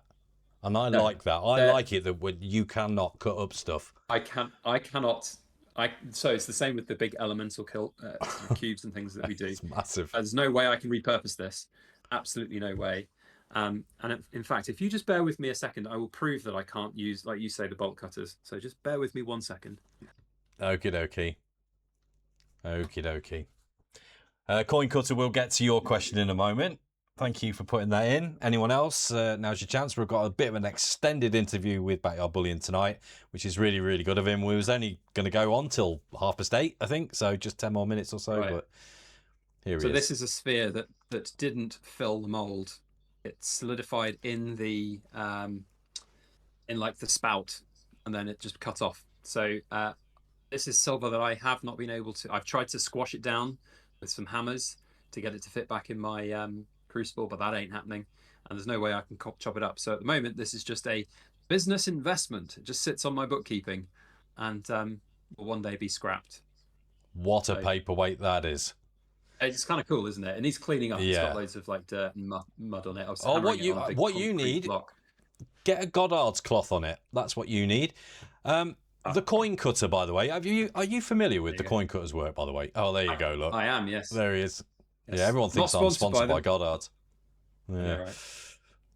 Right. Yes, I'm familiar with them. I haven't got a piece of his, but I have seen them. I've seen 365's completer pop up, and a number of other things. I follow him on TikTok. He does some great pieces. So really painstakingly intricate pieces. So pretty amazing. It is incredible. Yeah, I need to get something done by him as well. I do have a piece from him, but it was gifted. So he said 100,000 is an unbelievable achievement. Do you think you would have got there earlier if you had shown your face in your videos? Do you think that makes a difference? Yeah, probably, because there is a personal touch element that goes along with it. But it's hard to really quantify, because there are the two biggest channels in our sphere of influence, Silver Dragons and the Yankee Stacking. They don't show their faces either, and they've got 450,000 and 250,000 subs. And there are other content creators that do. The general rule of thumb on YouTube is, though, that if you have got a sort of personal element to it, that you're more likely to engage with your audience. But I like to say and think as well that the fact that I have managed to get to 100,000 subs without having to show a face is testament that I can be engaging and I can build a relationship with an audience without having to show my face. I think it helps that we've got shiny things to distract all the magpies that are watching. If it was just me talking with hands or animated skits and stuff, that probably wouldn't be quite so good. So yeah. But also, when I do like a coin review, you don't want to see my old ugly mug. You want to see the bloody coin. Well, I was just going to say, I've actually met you once in person. It was Berlin 25. I just very, very briefly bumped into you, and I have to say that Backyard Bullion doesn't actually have a face. He is actually a talking pair of hands. So it would be a waste of time anyway. But no, he is an absolutely beautiful man. And thank you, Si. Oh, you're very welcome. But I do think that having your face on camera really helps. I'm significantly less beautiful now that I've got this old bloody horrible thumb. That's legendary. That is. I'll tell you what. That's. So have you even got your nails still on? No, right. I've now had about 6 or 7 independent comments and 1 email from people saying, "We're really worried that that's a melanoma. Can you please go and get it checked?" And I'm like, it's not a melanoma. I hit it with a ruddy great big hammer, and it was very sore, but it's just how it is. And that's going to be like that for 6 to 9 months minimum. I've never done this before on a hand, but I have done it onto my foot, and it's like 6 to 9 months. So that is what it is. And do you know what the scary thing was? I was on the train the other day, coming back from London, and I was thinking to myself, crikey, if I sit across from someone who just happens to have watched a Backyard Bullion video recently, they're going to recognize me. Because before, if I don't talk, I'm just an anonymous person. But if they see that thumb, so I might have to start wearing gloves when I'm out and about on like and garden trips and stuff like that. Well, you do have a voice that you would be recognisable as well. I think people have actually recognised you in the queues at Berlin before, if I'm right. And 2 years running, they have, yeah. Oh, wow. I don't know whether this is a question. 4006 has said, as VAT is an issue for getting the SS pour done, or the Stacker Social pours done, could we send whatever ounce is needed and then just pay for the pour? Might be a faff. Possibly. No, it would require a bit more logistics for people, but yes. Well, so that is another service that I have been doing for certain commissions. So obviously, if I retail a 30-ounce sphere right now, that's a stupid amount of money. It's like £2,500 worth. How about possibly, yes. that we do? How about, would you be up for doing, like, I don't know, 2 or 3 bars, and we could auction them off to the highest bidder? And then what we like to do is we like to try and bring in a little bit of money into Stacker Social so we can run giveaways. So we could run that, of course, and then put the profits into the pot for giveaways, which will go straight back into the community. Would you be up for that? I'm up for many things. So we'll talk offline. Yeah, because 365 was also asking me about this, and so there is that. It's a very good question from. Sorry, I can't remember the name of the person who asked the question. 4006. So we do melt services, and that is a way that I am looking to restructure my business at some point down the line, because of course if silver price keeps going up, it's going to become even more unmanageable to stay underneath the threshold. So yes, it is possible, but it's a right old faff to try and get 30, 40, 50, 60 people individually to send me an ounce of silver each, and keep a track of who's done what and who sent what and whether it's genuine and tested and all of this. So yes, it is theoretically possible for small runs of things, or for big single customers that want to commission stuff. Yes, we can look to do it. So let's talk offline about that and the logistics of it. Yeah. Maybe it might be a case of someone sends it all to you or 365 and then you send a batch of it to me. That might be better. Something like that. Yep. We'll work it out. But yes. Yeah, sure. That'd be really nice to have, at least 1 or 2 pieces that, from you. It'd be really lovely. John, to Infinity John, he says, what was the first silver item Backyard Bullion purchased? That's one of my questions. So that's a great question. Oh, it's probably an old Victorian crown, I would think, from a long time ago, because I've had loved coins for so many years. My grandfather had a whole box of old coins from around the world, not even precious coins, just old circulation coins. Right, so right over here, and hang on a sec. Yeah. So yeah, he just instilled this love of coins. There you go. Just massive amounts of old circulation coins, just random stuff all over the world. Oh wow! And we used to play with them as like tokens for games and stuff. So just super cool things. So when I was a young adult, I just loved coins, and I would buy the odd thing off eBay, just crowns and stuff like that. Probably overpaid for them massively, but I didn't really care because I was just collecting kind of cool stuff I liked.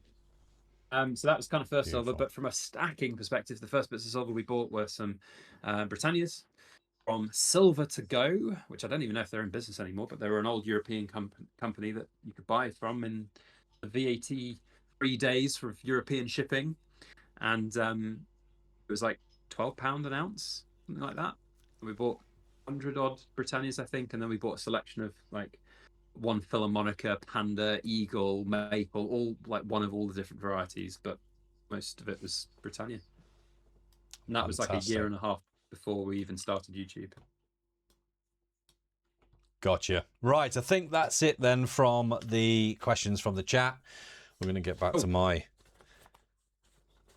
Sorry, did you want to say something then? I was just saying cool. It was great to okay, sorry, I thought I'd interrupted you. And I'm sorry I keep talking, so... No, you're good. You're good. You're making this so easy for me. It's fantastic. I don't normally do this. This is not normally my gaff.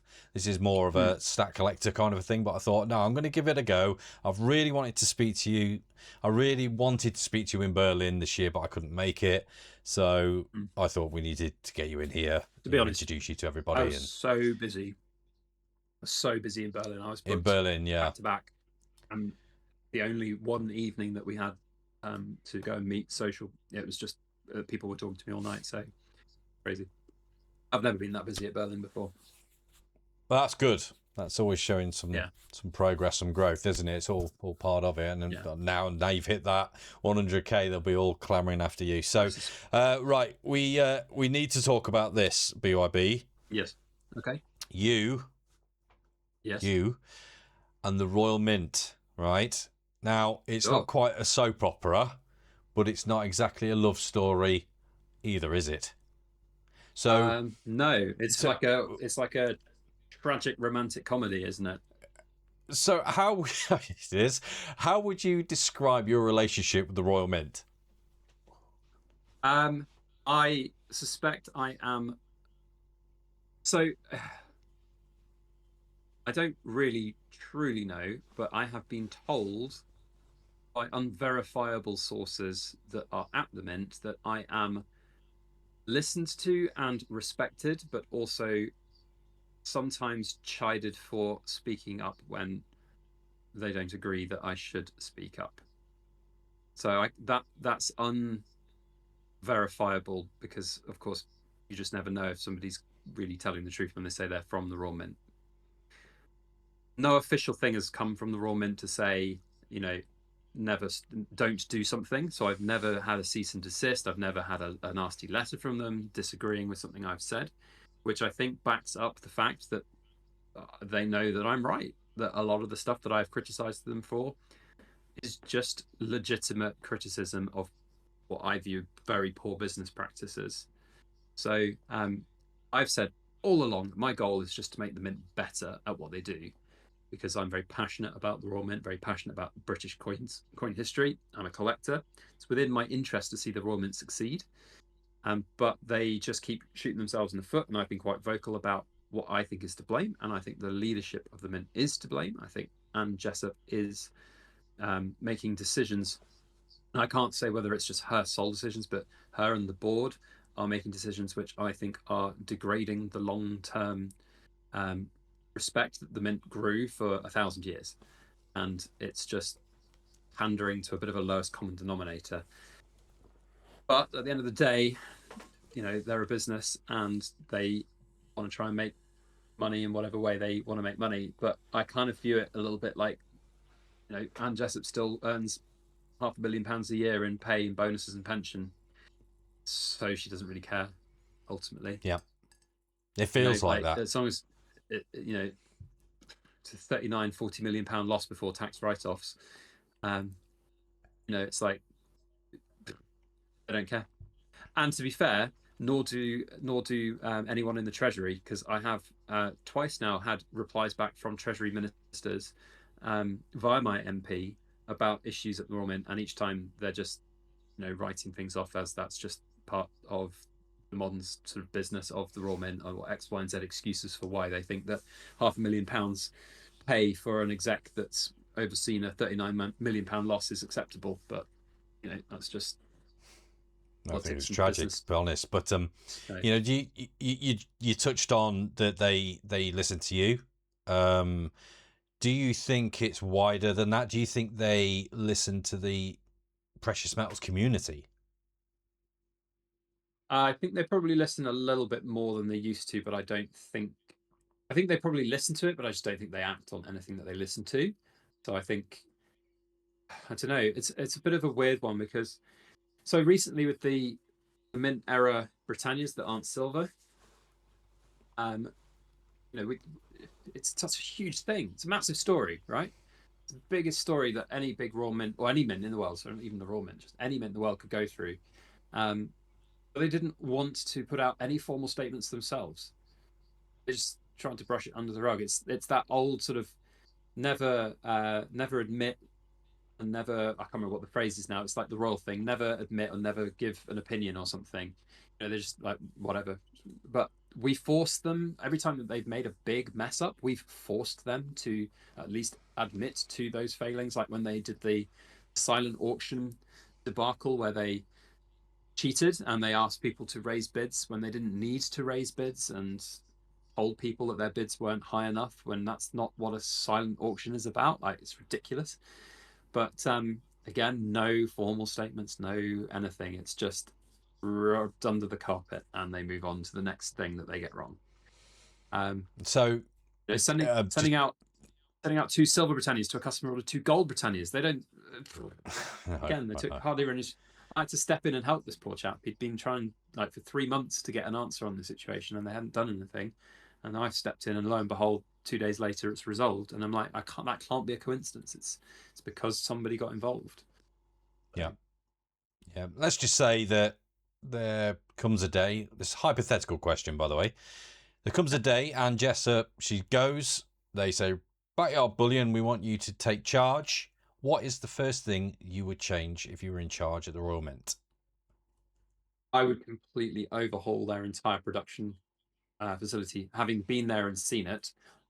Bear in mind, this information is now 3 years old because I was there 3 years ago, but that facility is all in one great big space. They make proof coins in the same room as they do the bullion coins. It's not hermetically cleaned. It is just a big warehouse with plenty of dust flying around, and it's just not streamlined. It's not efficient.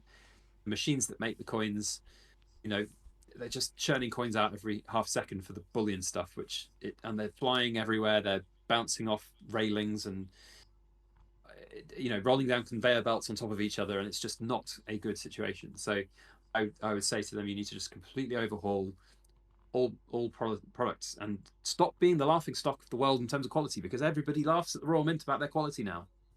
It used to be the Royal Canadian Mint was the one that everyone complained about milk spots. When I was starting, they were the milky mint, and then they got Mint Shield, and now the maples are some of the most beautiful coins that you'll see on the market. They are so stunning. And when I was there 3 years ago with the Royal Mint, I asked them that question. I said, what about milk spotting? How are you going to solve it? Because the Royal Canadian Mint solved it with Mint Shield. And they said to me, they said these words: they haven't solved milk spotting. They've just got a very good propaganda tool in Mint Shield. I'm like, but they don't have milk spots anymore, do they? So they have solved milk spotting. And then they said to me, well, we don't have a milk spotting problem. But then they said they don't have a milk spotting problem because from their customer feedback, only 0.1% of the feedback that they get from their customers is negative. I'm like, yeah, but have you seen social media? Because all those people that are complaining, they probably haven't fed it back to you directly, have they? They've just told the world that you're shit. They just haven't told you that you're shit. So they're up their own backsides. They think they're too good. But that's part of the problem, because they have this history, this 1,000-year history that they rely on as being that brand. So it's very difficult to change. I feel that like the last couple of years, there's been a bit of a difference in quality control. But while you're talking about that, and obviously we had the base metal Britannia scandal that happened. But that aside, do you think that the Royal Mint are improving, or do you think they're getting worse? I haven't bought proof coins from the Royal Mint for about 2 years, other than the proof sovereign sets, but I've had them via Chards. Yeah. So Chards do a quality check on them before I would get them. And I don't buy bullion directly from the Royal Mint either, because they're just more expensive than any other dealer. So I see Britannias come through the Buyers Club, the newer ones. Are they any better than they used to be? A little bit. Are they still pretty milky sometimes? Yeah. Some of the other pieces that I see come through, they're okay. But my visit like 3 years ago was stemmed by the fact that for about a year, literally 9 out of 10 coins I'd buy from the Royal Mint were so bad that they had to be returned for replacements. And it got to a point where I had to keep making videos about it, because otherwise people wouldn't believe that was actually happening. They would think I'm making it up for a story or something. Or the Royal Mint would be like, no, you're just making it up for YouTube. I'm like, I'm literally unboxing this from a completely sealed package and showing it to you live on camera, and there's a scratch on it. How has that happened? So they invited me back behind the scenes to see. So I really miss you moaning about proof coins, though. Oh, please buy one. So I don't like making negative stuff. I don't like making negative content. It has a bad influence on me. I've done enough we like stuff watching it, though. I know, but I've done enough stuff of like old man shouting at clouds. I like doing more positive stuff. But what I would say is that I have a contact in the Royal Mint in the press office.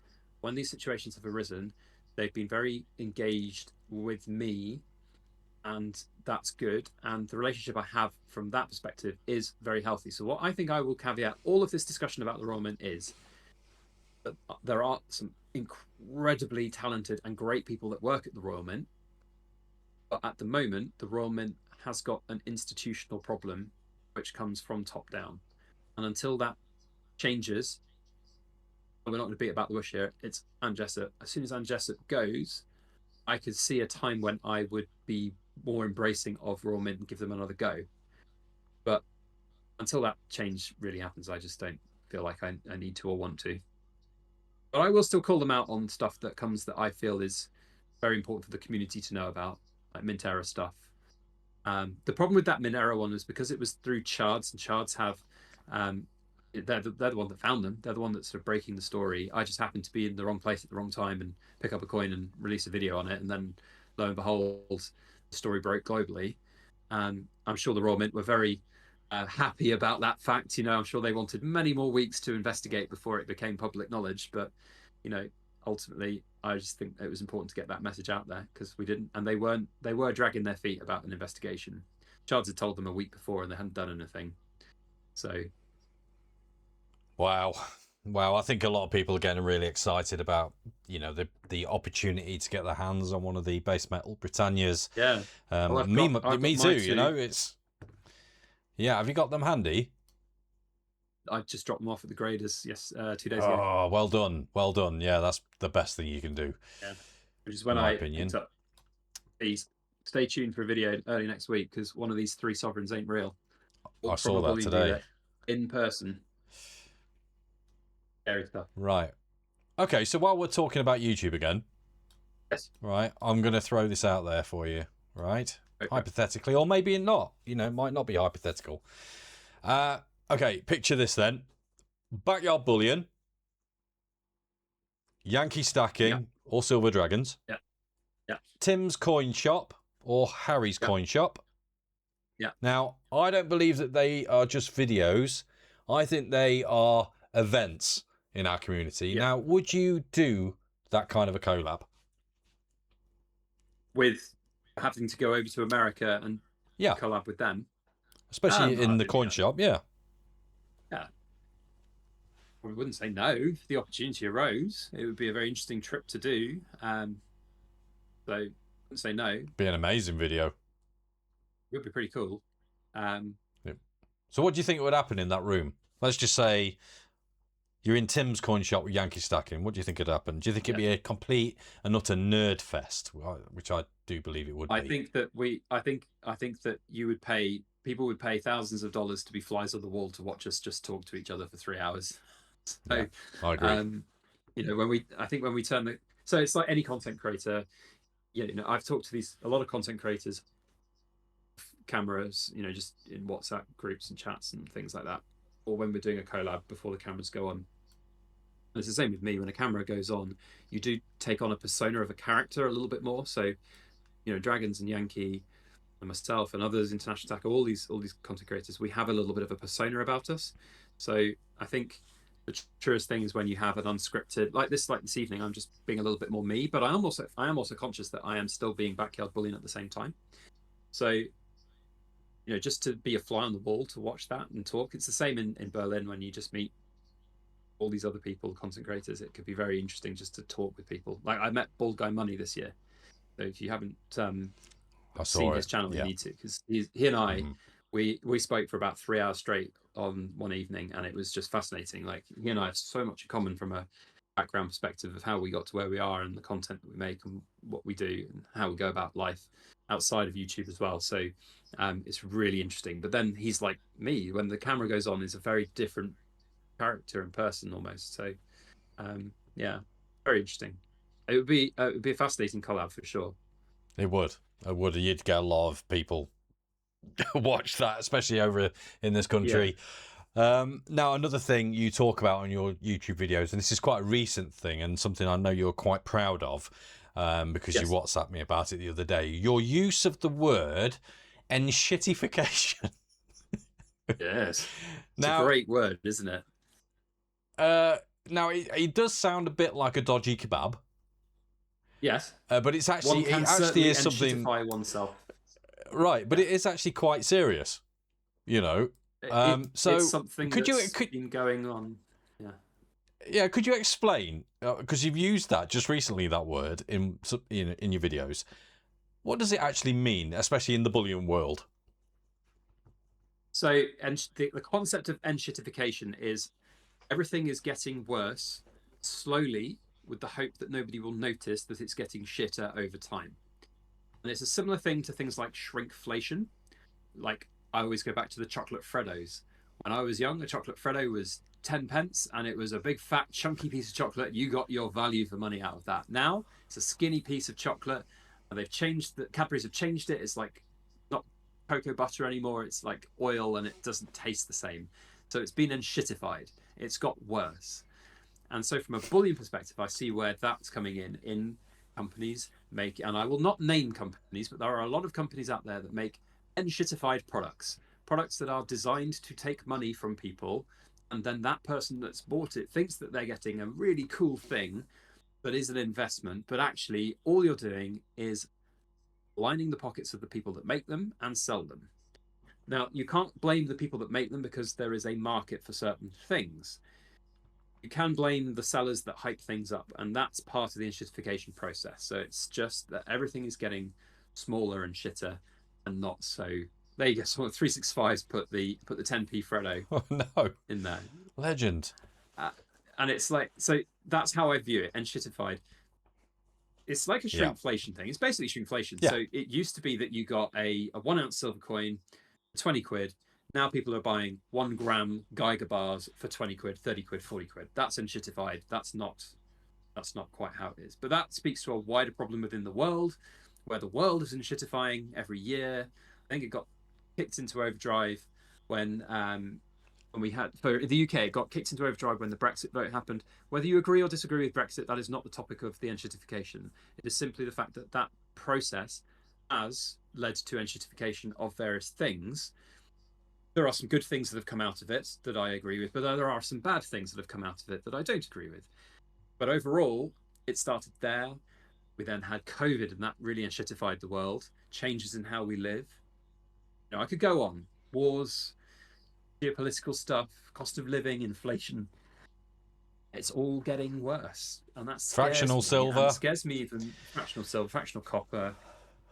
I joked in my video that we're going to get copper backs one day. You know, you got gold backs, and there are some silver backs out there as like novelty items. I can see in a few years there'll be some copper backs. While you're talking about that, Nerd UK put a question in, which I said, no, you can't ask him to, you know, I said no, you know, because but he's going to love it that I've mentioned this. So Nerd UK, the plastic, what do you call it? A 3D printer. Yeah. Is making his own nerd backs. Did you know that? I did not know that. Yeah. And I'll let him, here he is, he's in the chat now. Come on, Nerd, just briefly explain what a nerd back is, so Backyard Bullion knows what's going on. So he's 3D printing, and they're very detailed, by the way, they're no joke. If you've got a picture, Nerd, as well, just pop it in the chat, that'd be great. But I said, no, we can't. Caveat. Go on. I just also want to caveat, the enshittification thing is not me saying that anyone who makes or sells these kind of products is deliberately scamming people.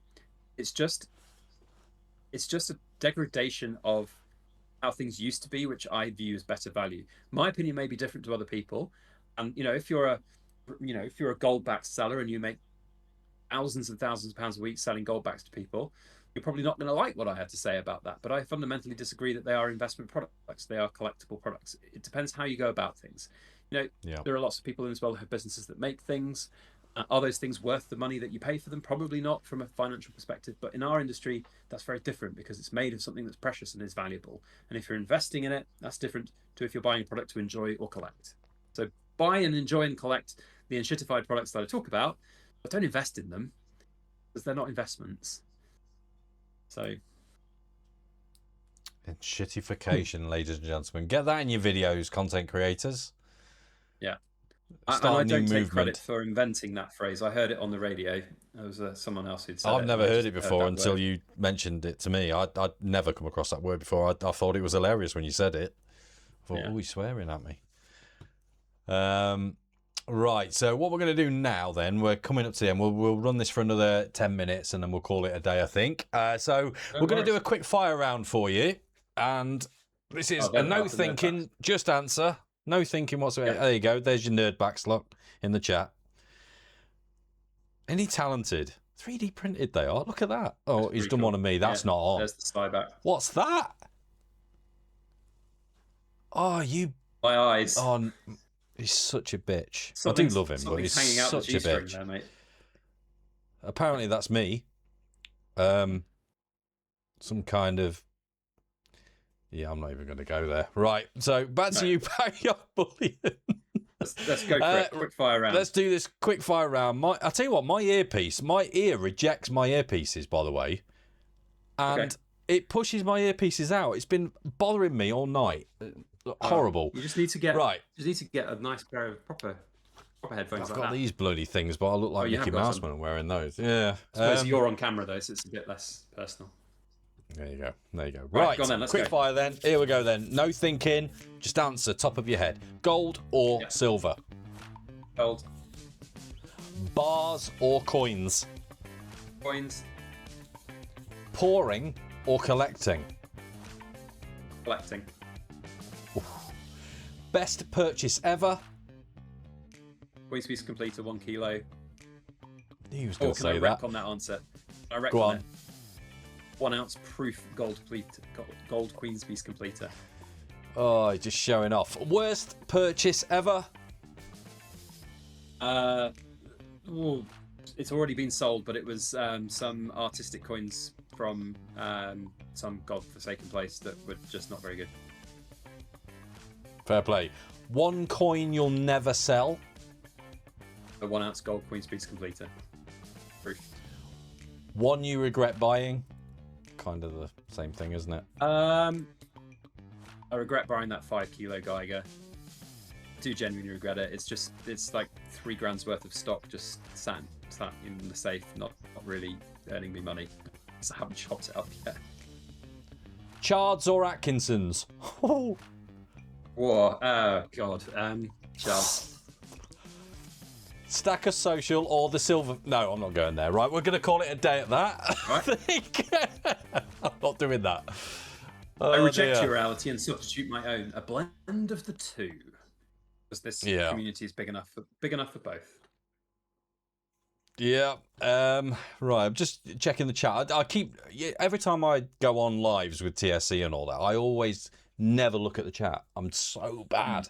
At that, unless I'm actually asking them to do something for me. I think a couple more questions I have for you. I've got them here. Do you think that stacking would be as enjoyable without the community? No, I think the community adds a huge depth to it because you can't just go and tell your mates down the pub about gold and silver stack. Usually most people wouldn't, so it's a really great outlet to be able to just talk with like-minded people about shiny things. So I think it adds to it and gives you a sense of belonging, which is really important. Have you ever made genuine friendships through all of this that you do? All the time. I've got content creators that I speak with on a daily basis. It's the best bit, isn't it, of the community that we're in? It's incredible, really humbling. Do you ever sit back and think, this started as a hobby, and now there's a whole community around it, and more importantly, around you personally? Do you ever sit back and think about that? I don't think that it is around me. I think I got in a very fortunate time in YouTube because YouTube's very different to how it is now. It's very different 10 years ago. So I don't view myself as any kind of like father or grandfather of the community or of stacking in the UK. There are plenty of other people who have stacked before and stacked without even knowing who I am. Otherwise, I would have just had 100,000 subs 10 years ago. So I don't view myself as that. I don't think it's right to even view myself as that, because I'm just a guy who talks about shiny things on the internet. And I got lucky with the channel. I got lucky with timing. Got lucky with COVID, blowing up silver, and then everyone's stuck at home and wants to start a YouTube channel. And then being proved right that silver is right in the end, and it's gone up in price so much. It's just all luck. It's hard work, but there's luck there too. So I don't view myself as the thing that the community is based around. Without the community, I wouldn't be where I am. I've always said that along the way. So well, if I may just jump in here just for before we close the show out, and just say that I think, if we're truly honest with ourselves, and I know that I'll be speaking on behalf of 365 and the Stack Collector as well, that if it wasn't for you, I don't think even Stacker Social would exist. I don't think there is anyone else out there that would have inspired us enough to make our own channels, to create something that's built upon a passion that we all share together. So I think it's right that we say thank you to you for everything that you've done for us, that you don't probably fully understand that you've done for us. You really have been an influence. I can't quantify it. I've been asked so many times by different people, how much do you think you've made people spend collectively? And I can't. If you take like one person's stacking journey, if they started stacking because they watched one of my videos or saw what I was doing, and you count all of the stacking they've done, they might not have bought the stuff because of my recommendation, but because they started stacking because of me, how many have I inspired to do that? Probably quite a few. How many collective millions have we done? Just through the Buyers Club that I've run for the last 3 years, we've sold £3 million worth of other people's gold and silver. Then there was the European Mint Group orders, which we did close to £1 million worth of gold and silver for back in 2018, 19 and 20. And there's my own poured silver, which I've sold £1 million worth of. Not profit. I haven't made £1 million profit, but I've sold £1 million in turnover over 10 years. So, that's 5-6 million just there. And then that's not even counting people who've done that. So from a quantification perspective, it's going to be probably, I would even say it's going to be over 100 million globally of money that's probably been inspired. I don't know whether that's too over optimistic, but the bullion dealers I've spoken to, when we've done some collabs with Atkinson's, they've ended up selling £500,000 worth of stock on some of their spot price deals that we've done for them in the past in like 5 hours. And they've said they've never seen anything like that before. In all of their marketing, all of their social media stuff they've ever done. And that's just mad. So who knows? But it is Thank you very much thing to think about. Yeah, sorry, it is, but you are a huge influence, and you are, I would say, you are responsible for a lot of what we do. So yeah, again, thank you so much for being you and for giving us the amazing content that you do, and that 100k will surely grow and keep on growing very, very quickly. So on that note, I think in fact, no, there was something I wanted to tell you about just before I close this off. There was one video you made a few years ago that really made me fall in love with, I wish I'd brought it here now. I haven't got it with me, but you made a video. Can you remember that 4 ducat really thin gold coin you had? Yep. Yeah. Love it.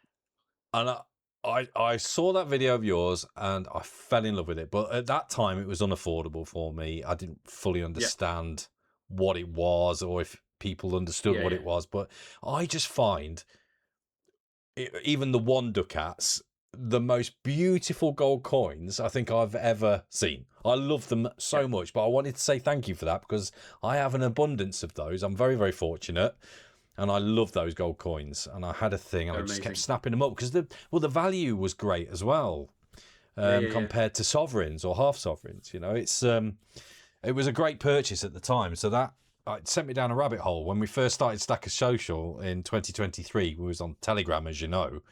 And I was then showing people my ducats, and then people were going, "Oh, they're a bit nice," and then set up a bit of a movement, with ducats. But yeah, that was a real standout video for me, and I just couldn't believe how big it was and how thin it was.